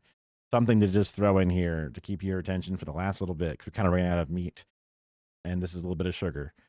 So that's kind of, to me, it says like kind of what kind of story this is. So updates on our favorite interstellar visitor, that comet or question mark 3i Atlas. It is up to a little bit more strangeness. Now, last week, we told you that 3i Atlas was getting way brighter, way bluer as it got close to the sun. Well, now there is a new report from NASA that shows that 3i Atlas might be picking up a little speed in, quote, non-gravitational acceleration. But what does that mean? Well, basically, it means it's being propelled by some other force besides. I did not realize that when this says in the dark side of the sun, they meant that it's just behind, it's very outside of the orbit. I thought it was like very close to the sun or something. Gravity, maybe it's thrust. Because this was the dark side, because it was just literally between us and the sun at that point in time. From burning off of chemical compounds as it got near the sun, which happens occasionally. It would be natural for comets. They usually burn off some of those chemicals, and that's what you see in that big cloud afterwards. And we would see a very big cloud around it once we get a very good visual soon, but we haven't yet. In the meantime, the hype is in overdrive with headlines jumping straight to conclusions. Alien ship uses engine? I mean, we're not there yet. But before we jump to any of those conclusions, let's go straight to the source on everything interstellar travel. That is Harvard's Professor Avi Loeb, back again to help us break some of this down. Professor, always great to see you. So you were hinting at... from that shot from before, I thought that was like review of the week guy. Professor. I thought he's like going to be like sitting there in his car eating a hamburger. He looks kind of like that little kid. Or he's not even a kid. He's probably older than me, but. Always great to see you. So you were hinting at a little bit of this the last time we talked. Now, non-gravitational acceleration, like how much acceleration are we talking here? Well, thanks for having me. It was data from the ALMA observatory, which is a millimeter wave set of sensors that presumably detected the 3i Atlas as it approached perihelion, closest approach to the sun. And what it discovered is a deviation by 4 arc seconds in right ascension from the expected path. And that's very significant, statistically significant. I calculated, given the level of acceleration that they inferred that was reported on the Jet Propulsion Lab website for 3i Atlas, that corresponds to evaporation of about a sixth of the mass of the object to give it that kind of a boost as a result of recoil. It's a very significant fraction of the mass of the object. And I calculated it based on momentum conservation. The material flowing away from the object in one direction gives it a kick in the opposite direction. There is no way out of that. And under relatively conservative assumptions about the escape speed of the molecules or dust particles from the object, one gets that a substantial fraction of the mass of the object had to be evaporated. So that means that if it's a comet, a natural comet, it should be surrounded by a cloud of gas that carries 5 billion tons or more. And the object itself was losing a significant fraction of its mass. So that means when we look at the 3I Atlas after it goes... Damn. I did not know. I mean, I guess it's fucking, they say it's the size of Manhattan, but it's hard to comprehend a rock that big. So I guess it makes sense that it would be that many tons if you have a rock the size of a 2D square area. Because like what, if you lift it up, like in like the TV shows and cartoons and shit, there's always like this big, like diagonal sort of like triangle underneath a mountain when you pick it up, or like a piece of landmass. So like what is actually the full area of Manhattan? Like, is it, you know, it wouldn't obviously go all the way down to the core of the earth. It would be just some chunk of the crust, you know. So what, you know, what would that weight be? I have no way to fucking comprehend. Out of hiding behind the sun, and that should happen within a week or two. If it's a natural comet, we should really see a very bright, massive cloud of gas, and perhaps even a cometary tail that is extremely bright around it. If we don't see that, the question is what propelled it? And there is no way out. One way or another, we should figure out the nature of the object. If it evaporated, if 20% or so of the mass of the object got evaporated by sunlight, then we will know its nature, because that's a substantial portion of the mass that the object was made of to start with. And we can figure out what composition that material has. It's 20% is such a large number, and yet, you know, it makes me think of the last time we saw something like this, Oumuamua, which you studied so closely. We didn't see that type of cloud around it. That was another interstellar visitor. What else could be going on here? So in the case of Oumuamua, it occurred to me that it could be the sunlight reflecting, bouncing off its surface that could push it. And in fact, 3 years later, there was actually another object discovered by the same telescope in Hawaii. It was given the name 2020 SO, discovered in September 2020. And that one ended up being recognized as a rocket booster from a launch in 1966 by NASA.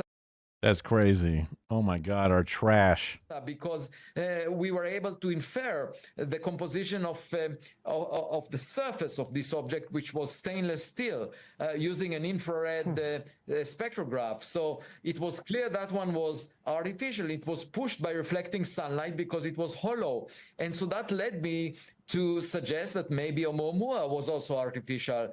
In this case, we do detect gas around it, even when we found it, even when it was far from the sun. The question is there much more gas now? And it's possible because it got brighter. If we don't see that very massive amount of mass of gas around it, then you know, there might be something else propelling it. You know, a spacecraft obviously can, in principle, have an engine that will not produce such a massive cloud of gas. Yeah, or like you said. So I think he's trying to say, if I'm being able to understand what the fuck is going on, if it evaporated, and that both releasing and also mass loss is creating this acceleration, you would see a large amount of gas cloud around it because it's lost so much weight. There'd be a tail of gas and also gas around it. But if you don't see a cloud or a tail, that means that instead of it being a lot of particles coming off of it, you have something different pushing it. which could be like you'd almost think a tail is a booster because a booster, chemtrails, pushes. You see the gas behind it, but maybe in space it's a little bit different. The idea of sunlight being able to push something is kind of crazy because you don't necessarily think about light having mass. So then hitting it and then bouncing off would then create this pushing effect. I guess there's something to it. I'll leave it to the fucking eggheads to figure it out.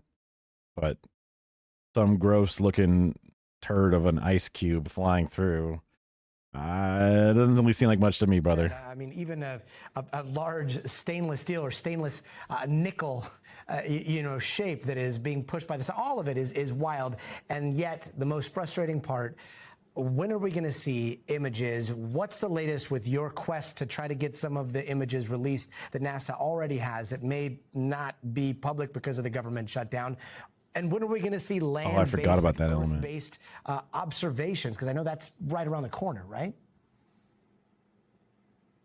Right. The high-rise camera on board the Mars Reconnaissance Orbiter took images of... yeah, it went right by Mars. It was super close to Mars. Atlas, when it came closest to Mars, that was the 2nd and the 3rd of October, more than a month ago. And I tried to reach out to the principal investigator of that camera. I didn't get a response. And I corresponded with Representative Anna Paulina Luna, who... Dude, that's like... from my area. What? I don't know if I'm in her district or not, but like I see her ads all over the place. What? Brilliantly decided to send a letter to the acting... That's so funny that the Republicans are tuned into this so much. Administrator of NASA. Even when they showed the wall of all the different things, New York Post, like all the cranks are into this. Sean Duffy. She sent it on October 31st. We haven't heard back from him. However, he immediately responded to a tweet from Kim Kardashian, who asked, what is the tea about 3i Atlas? And he responded to her. And my complaint is that in terms of priority, is he drawing clocks? Is he going, what is this? He should respond quicker to a letter from Congress or to a scientist who really wants to analyze that data. And unfortunately, we didn't hear back. So, well, what did he say to Kim Kardashian? As of now, the claim is that this is a result of government shutdown. I think it's inappropriate to withhold the scientific information from the community because we are planning future observations based on what we know about 3i Atlas. We will continue to push for answers, hopefully. Yeah, it seems crazy to be like, I'm not getting paid, I ain't gonna do it. Because it's like, I don't know, like I get that element, but it's like, aren't you a person? Yeah, that's the weird thing to me. Like if you can't log into your government computer or you can't drive to the office to download it, okay, but it's like, I don't feel like that would always be the case. And like, it doesn't seem like it has anything to do with, maybe, I don't know. It's so, there's so many things like the spontaneous relevancy, the attention, as soon as you give up your stuff, then you're gone. I don't know. Maybe just completely don't give a fuck. Maybe they're annoyed by this because they're fucking telescope people and they're like, oh, now you care. Okay. Kim Kardashian will continue to push for answers and hopefully you'll get your answers sometime soon. Professor Avi Loeb, thank you so very much. We thank you for watching. What was he saying at the end there? He was going off. Okay. Do a couple more. I don't want to just run away from the people. Okay, so this guy, his name is Tim Galloway, I think. I remember seeing him show up on my phone with little videos and shit talking about winners and losers. And I always thought like, oh, this guy seems like a knower or whatever. And he's some like rich guy. And then I don't remember the exact specifics, but he had some kind of fucked, kind of weird, kind of like fence city and or just more conservative, less progressive leaning politics. I forget what the issue was. Was it Palestine? Was it Medicare for all? Was it something? I don't remember the exact era in time.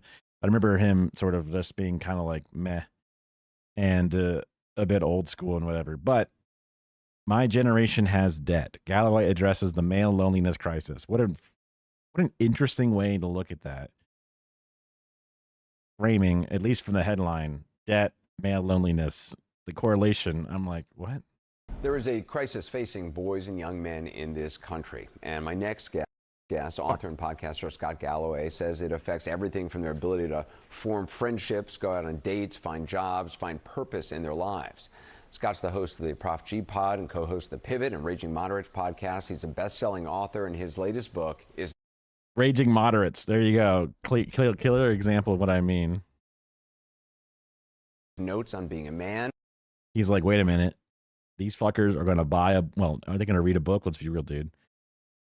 You got to sell a course on your Discord from your podcast. Okay, that's how you get it. And Scott joins me now. I want to read to you. You write in this book, algorithmically generated content on social media contributes to and profits from young men's growing social isolation, boredom, and ignorance, with the deepest pocketed firms on the planet trying to convince young men that they can have a reasonable facsimile of life on a screen. Many grow up without acquiring the skills to build social capital or create wealth. The statistics are in such an emphasis on creating wealth.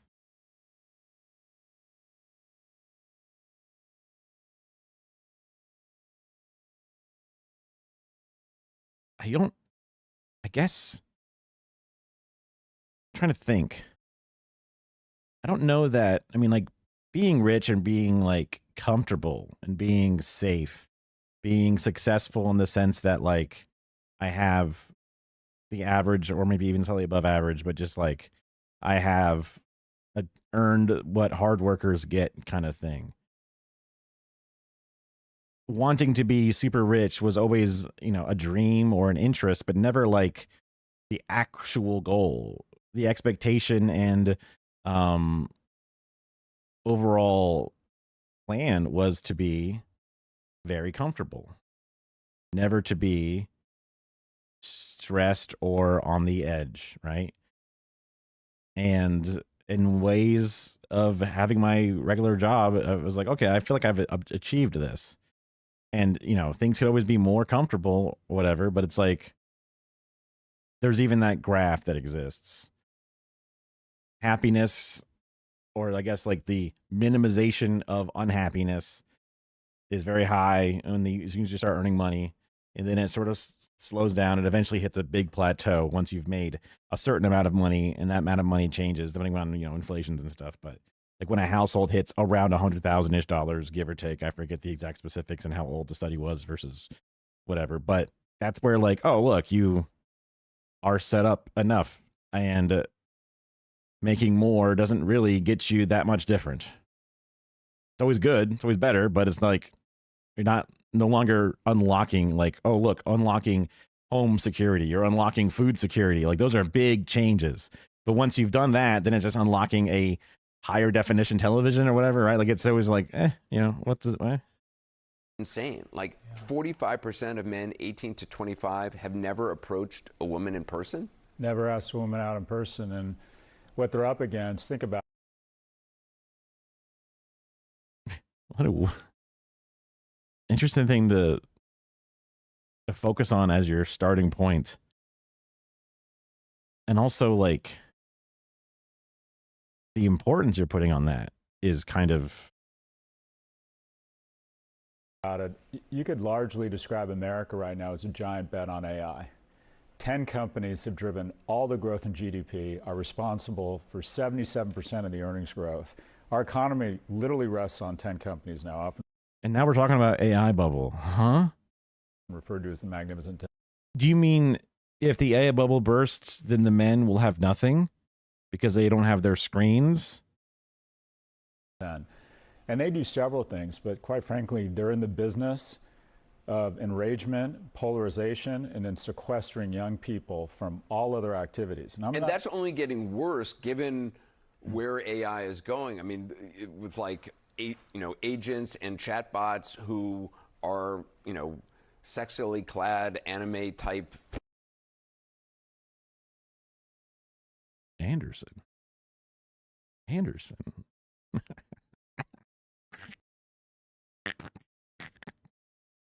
What the what are you? What? Figures chatting with young men. Well, it starts pretty innocent. When you use AI, have you noticed the prompts that are almost irresistible at the end? Let me put this in a series of tweets. Right. Before you know it, you're 3 hours deep. But if oh, okay. So did Grok put out this thing? Is that what he's referring to specifically? These companies have been. Okay, Grok is just full of a bunch of fucking pedophile Nazis. I mean, like, what the fuck? Yeah, they're going to go for the fucking gross lolly anime shit because they're gross freaks. The amount of young men that are invested in that. Listen, guys, we're all old here. White hair, bald beard, and fucking late 30s over here. Like, we don't fucking know. Huh? Attach the entire economy. I'm okay with cutting down on the weird pedophile Nazis on Twitter and shit. I think that's going to be beneficial it's going to be beneficial for society as a whole. I don't like jumping to the fear mongering, because I had my own version of it when I was young, and then there's just a long history of watching this happen over and over and over and over and over and over. Literally, as long as we've been writing record, people have been saying "damn kids" these days, right? So I try to moderate my pearl clutching, moderate my sky is falling, right? I try to do all those things. I don't think it's good to have weird Nazi shits and pedophilia on main type shit. That sounds fucking insane, right? I've never loved anime because of the weird fan service and the weird age things that go along with it. But so it makes sense that those things kind of go a bit hand in hand.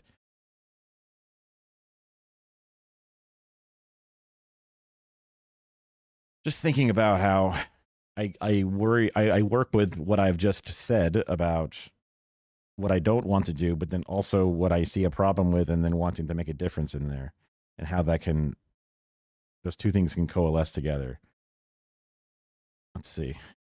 And literally trillions of dollars to trying to get people to, or trying to get. But like even like this is not like crazy, weird, sexy shit. This is just a person with a very slight amount of midriff.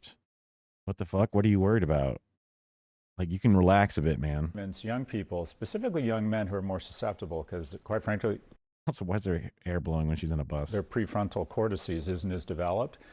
To try and convince them they can have a reasonable facsimile of life online. Why go through the hierarchy of trying to make friends? It's not easy, right? Why try to figure out how to navigate a corporate, all this, when you can go on Reddit or Discord and find friends, or you can trade crypto. Who finds friends on Reddit? Who finds friends on Discord? Usually you have friends and then you meet up with them on Discord, is my pathway. I had friends and then met up with them on Ventrilo. I had friends and met up with them on AOL Instant Messenger. I've never been, there's chat rooms have existed since when I was a kid, but you didn't really make friends in there beyond the occasional gamer friend that would be invited into your circle to some degree. I guess there were, there are some friends you meet through mutual activities and stuff, but they're not just straight up, or they're always, no, I guess I'm trying to think. You could definitely have a friendship that builds online, but even that is not in itself a bad thing. And generally will frequently lead up to a beautiful meetup at some point in their lives in an influential moment, right? Because there's still the human connection that's limited to the net, but still is yearned for. Or stocks on Robinhood or Coinbase. And why I understand. But why is that? I don't understand, like, the crypto gross, and then, being an investor, bro, has nothing to do with friendships or whatever. I don't see how that's connection. Like, why are you connecting these things? Would you go through the rejection, the dressing well, the effort, the expense? I don't know what this is. Why is my thing not? Oh, that's right. I gotta use it. What is this? He's like an obscene amount of bracelets, and when he picks his arm up, it's all dangling down, and it's all like ropes and beads and stuff. You know, he's got his like, you know, fancy guy, rich guy watch, but then he's got like this basically Richard Branson looking ass shit over here, which is like, what is this? Mr. All put together and stocks and smarts, but then Crystal Mommy? Like, what the hell? The humiliation, developing a kindness practice of trying to establish a romantic partnership when you have literally lifelike synthetic porn. So what are we doing? I think we have... What? Lifelike synthetic porn. So AI porn. But what if it was regular porn? Is that any better or worse? I don't see the difference. Oh, look, we have synthetic porn instead of real porn. But they're both just porn as far as porn goes. And if they literally look the same and they're indistinguishable, then it's just porn. But porn's existed since you were a child, sir. You know what I mean? And that was lifelike piece of paper with porn in it. You know what I mean? Like, let's get to the root of the issue beyond the fucking flavor of the issue. Our economy is attached to one objective, and that is to evolve a new species of asocial, asexual male. Now, this is insane. This is an insane thing. That's just...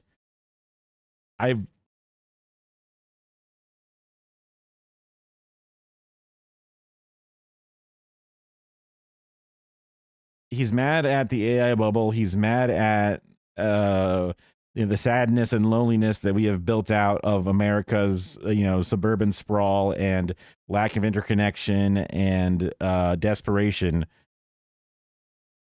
But what he points at as the fucking problem is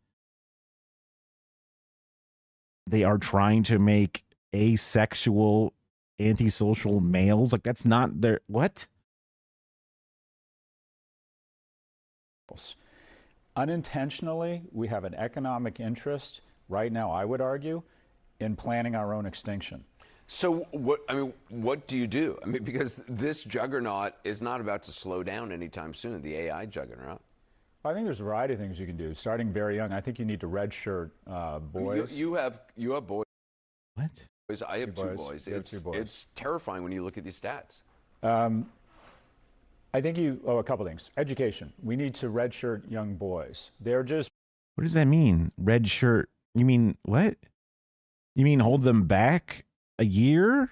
That's like redshirt freshman is like a sports term for saying that, look, we can only have you play sports for 4 years. So we'll hold you back and only make you a freshman at the football part when you're a year older.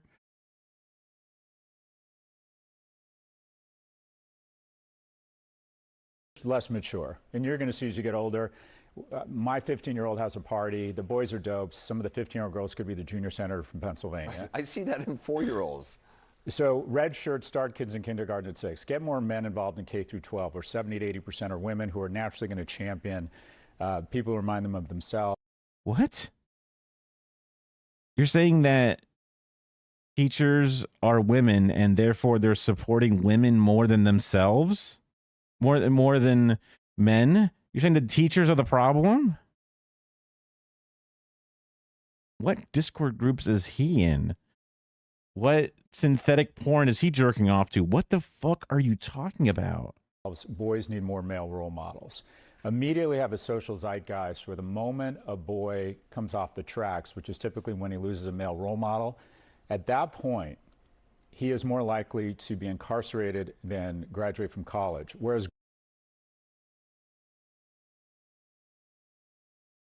that sounds like weird Nazi shit that he's getting at, which he's like saying that like when fathers get arrested shit, like when they lose a real male role model.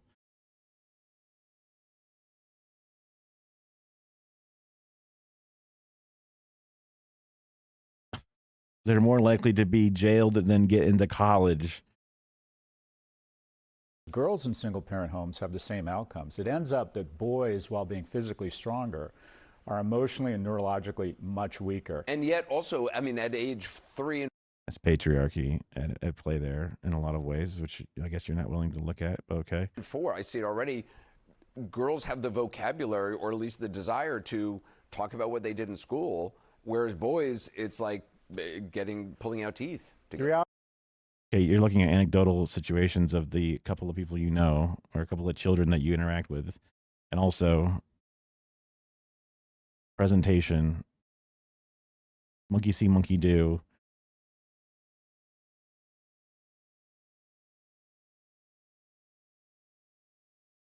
Children go into roles. Little boys don't play with dolls. Little girls don't play with, I don't know, sports toys, whatever. Right? There's differences. Girls are supposed to put up with stuff. Boys are meant to do action. It's ingrained in many ways, but essentially, children of 4 years old are all basically just larvae, and there's almost no difference in their development. You know what I'm saying? From what I've understood, there's probably technically very specific differences, but for the most part, they're all just glorps with nothing other than what they've been socially conditioned into at their young age. And even then, they're goofy and silly because they are attempting to parrot what they believe they understand. And a lot of times it's actually a caricature of what they actually are surrounded by. Our brain doesn't catch up until they're 25. Goes into college. Any school, any college, in my view, that has over $1 billion endowment and isn't growing its freshman class faster than population growth should lose its tax-free status because it's not a public servant, it's a hedge fund with classes. And my industry is so corrupt that we've decided the ultimate way to create artificial scarcity and extract more margin from middle. It's funny that Galloway's, I guess, gone more black pill, red pill. The more he's in the podcast sphere, he's used to being in the media to some degree, but now he's just out here saying wild shit. And the media is also willing to fucking listen to it because they're losing ground. Middle class homes is to limit our supply. Dartmouth sits on $8 billion endowment, lets in 1,100 people, which is what a good Starbucks serves in a weekend. There's no reason why they couldn't let in 11,000, quite frankly. More vocational programming and, quite frankly, put more money in their pockets. We've had tax and fiscal policies for the last 40 years that have made my generation, on average, 72% wealthier than we were 40 years ago, and people under the age of 40, 24% less wealthy. Now there's something that's going to be causing men to have more issues in the world for sure. Absolutely.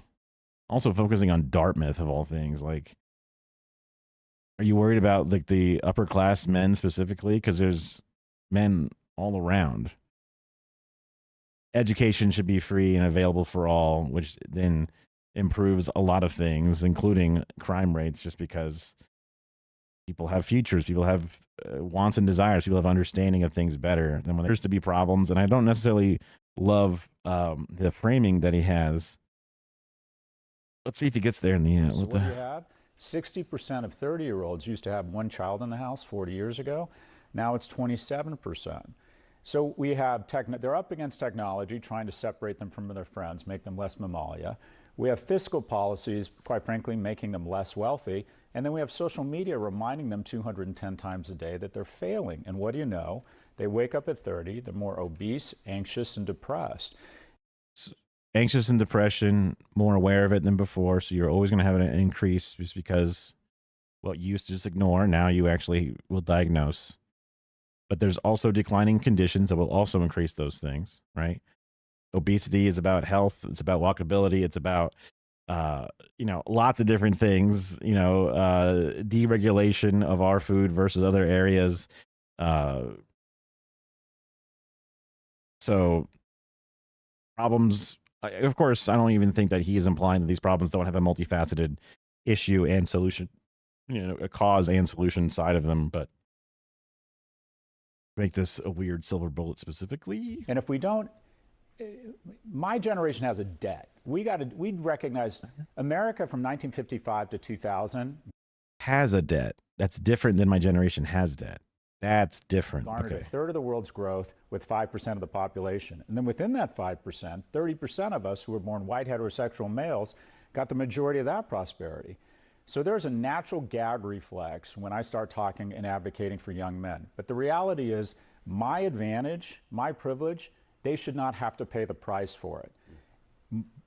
Well, they have. Everyone has. You know? People in my generation have a debt. When we need to get more emotionally involved in their lives. Men aren't stepping up. In this city, there are 3 times as many women applying to be big sisters as there are men applying to be big brothers. Interesting statistic.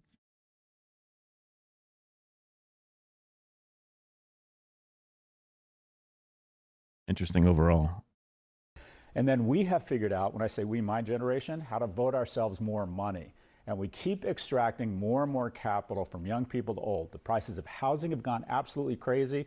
The price of education has gone crazy because we've realized the way to get our houses more expensive is through a lack of permits, make it more difficult for people to get in college. And what do you know, the child tax credit gets stripped out of the infrastructure bill, but the $120 billion cost of living adjustment in Social Security flies right through. So they have less money, less opportunity. And we also have to acknowledge a basic reality. It's almost like raising up society raises everybody, and just focusing on yourself leaves you anemic and starving. 75% of women say that economic viability is important in a mate. Only 25% of men state that. Beyonce could work at McDonald's and marry Jay-Z. The other way would not happen.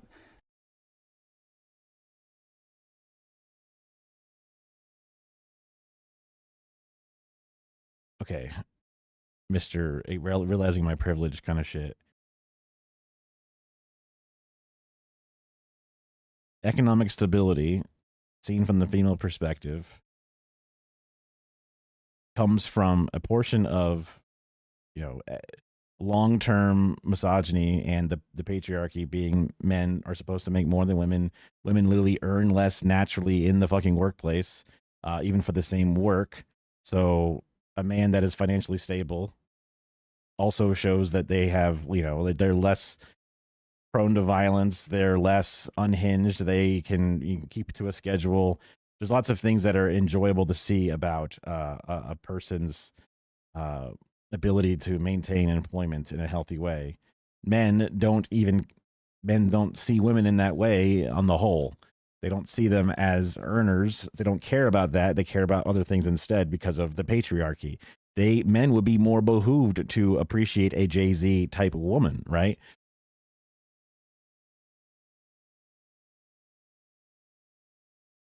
But using this as like it's just the men that are. I want to see his full. Say that economic viability is important in a mate. Only 25% of men state that. Beyonce could work at McDonald's and marry Jay-Z. The other way would not happen. So when you have the pool, men mate socioeconomically horizontal. I think he's saying that women would be so judgmental of a man or whatever.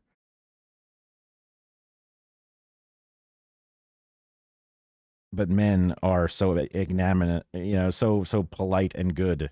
Despite all the things he's talking about here, actually men are good. And actually it's the women's fault in this part of it, which I think is just stupid. You're willing to look at all these other factors, but then you see these surveys, and the framing of the survey that's been presented to you is how you fucking frame it, but you don't look at the answer in the context of everything else around it. Would not happen. So when you have the pool, men mate socioeconomically horizontally and down, women horizontally and up. And when the pool of horizontal and up, in other words, economically and emotionally viable men, keep shrinking, we have less household formation. And just this is like weird, gross shit about like, oh, we need to be, a woman for every man kind of shit. You know what I mean? To finish off this word salad, the cartoon of a woman in her 30s who doesn't find romantic love, and what a tragedy, she's living alone with her cats. That's not the tragedy. She's fine. Men need relationships much more than women. What are you saying? A widow is happier after her husband dies. A widower is less happy. What do you think that means? Happy. Women in relationships live 2 to 4 years longer. Men in relationships 4 to 7 years longer. Well, men don't take care of themselves because of patriarchy. The zone of self-harm and suicide for a man is the year after he gets divorced, when he loses primary relationship. consequences can also be a contributing factor. Why are these men getting divorced? From domestic abuse and facing charges? Is it from significantly more rate of pedophilia and shit? Like, because those are things that ruin a life. When your life is ruined, people commit suicide. That's why gambling debt can ruin every social connection and every financial thing you've built for yourself, leaving you destitute, which then leads people to do the bad thing. So looking at this in a vacuum is ignoring the patriarchy. It's like saying white people and black people are all starting evenly. Why would you want us to try to make any accommodations to fix the underlying issues of racism of the past, let alone the current racism of the present? It's painfully short-sighted from a man who acts so intellectual. Yep. And what is the reason, the biggest cause for divorce amongst young people? It's financial strain. We need to put more money in their pockets. We need an education system. Financial strain. So he has in his mind, women are gold diggers, maybe adding it too much spice to what he is saying, but I'm framing it in the way that he's presenting it. Women want money more often than men want money, but then divorce is happening and men aren't able to make money because of the mean algorithms. And divorces happen because, you know, men are being selected in these fewer households, but these houses that do form, they say financials are the reasons, but also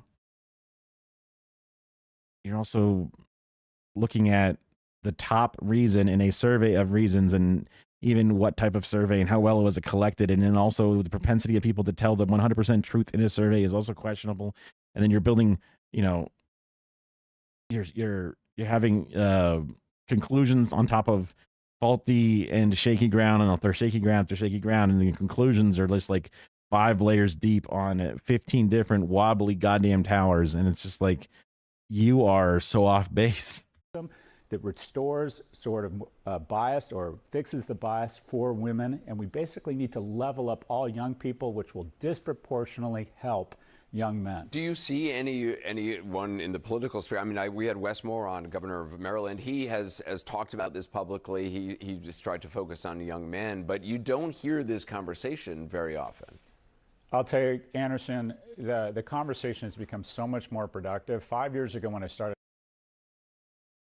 He's on fucking insanity podcast talk shit, isn't he? Advocating for men. He's over here watching the whatever podcast like, oh, finally, so much better for men. The immediate gag reflex, and I understand it, was, well, you're Andrew Tate with an MBA, and you got shamed. And when I went to the Democratic National... You're what? I want to see this. For men, the immediate gag reflex, and I understand it, was, well, you're Andrew Tate with an MBA. You're Andrew Tate with an MBA. That's yes. And you're saying, but that's based? What do you mean? And you got shamed. And when I went to the Democratic National Convention, they talked about every special interest group on the planet except for the one that had fallen. But what about the white men? What about the white men? Furthest, fastest young men. And the people who are leading this fight and made the conversation much more productive, very simple, mothers who see what's going on. And the dialogue goes something like this. I got 3 kids, 2 daughters, 1 son, 1 daughter at Penn, 1 daughter in PR, and my son is in the basement playing video games and vaping. Mothers see this. Governor Moore, Governor New. Ask mothers, Mr. I love mothers. Ask mothers what they think about Andrew Tate. Mr. I listen to mothers. Ask them about what they think about it. You think that, oh, well, you say Andrew Tate with an MBA, but I say not that bad. Like, you gag at that, but now you should not gag at that. Newsom, a lot of senators are basically talking about, for the first time, they are coming out and saying there is a problem with our young men. Governor Moore has said he's going to devote the next year to the struggles facing young men and to boys. This has become a much more productive dialogue. Yeah. Scott Galloway, thank you.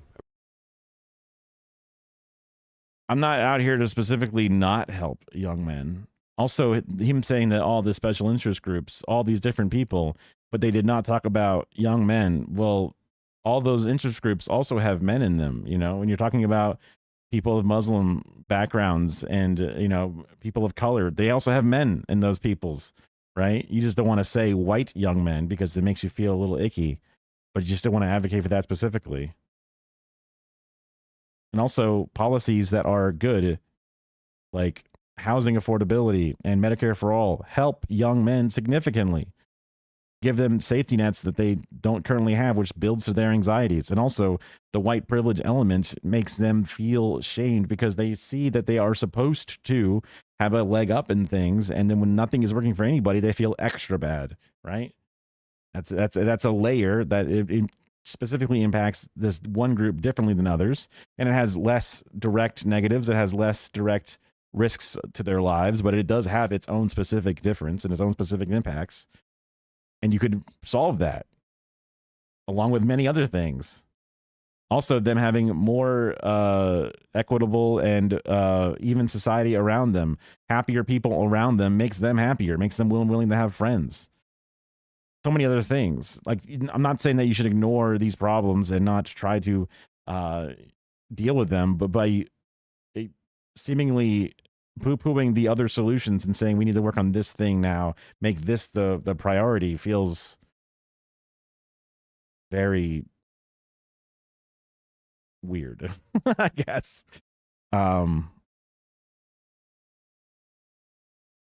It is, dialing it back a bit on my end, it is fine to want to fix problems, even though it's not the most pressing issue. Although I do think that the premises that he comes up with and the framings that he has are definitely flawed by a lot. Big problems. What a weird dude. Tell me about those bracelets, man. What do those bracelets mean? I want to know more. Okay. I think I covered all the different videos I had on there. Tara helped out and she did a review of the half script I wrote. And again, before I get too tired, I'm going to take my second dose for real, and then actually make a plan to literally do it before I go to sleep. I don't want to play video games right now, which is good. Also, basically finished off most of my video games. I'm basically done with Mega Blanc. I don't really have much to do other than literally just waste time if I boot it up. Dispatch, did that update yet? Episodes 3 and 4 are live. I think it's like the 5th or something is when they come out, so that'll be cool. Post election shit. So that'll be cool.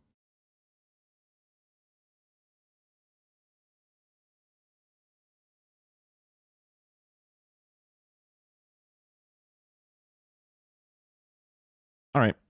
I'm gonna end stream because I think it's only Kara's phone that's watching. Maybe people are watching the VOD, or there's more lurkers than this thing shows.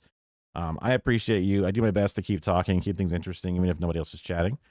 I would love chatters, obviously. They are one of the things that help fuel me in many ways. But yeah. So I'll be back on tomorrow. It'll be very interesting to see the post. Maybe things are so slow, I'll have to do some election coverage. Whoa, right? But maybe not. At least we'll do a recap at the very least. I'll be going to that thing with the DSA. That'll be a lot of fun. Nice to see some people for real, and hopefully have a video to fucking share or something. I don't know. Yeah. So take care of yourselves.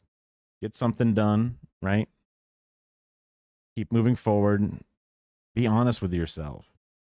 That should maybe be one of my better things to say. Not just to like check something off your to-do list, you'll feel better. That's like a whole mouthful, but just like really be honest with yourself.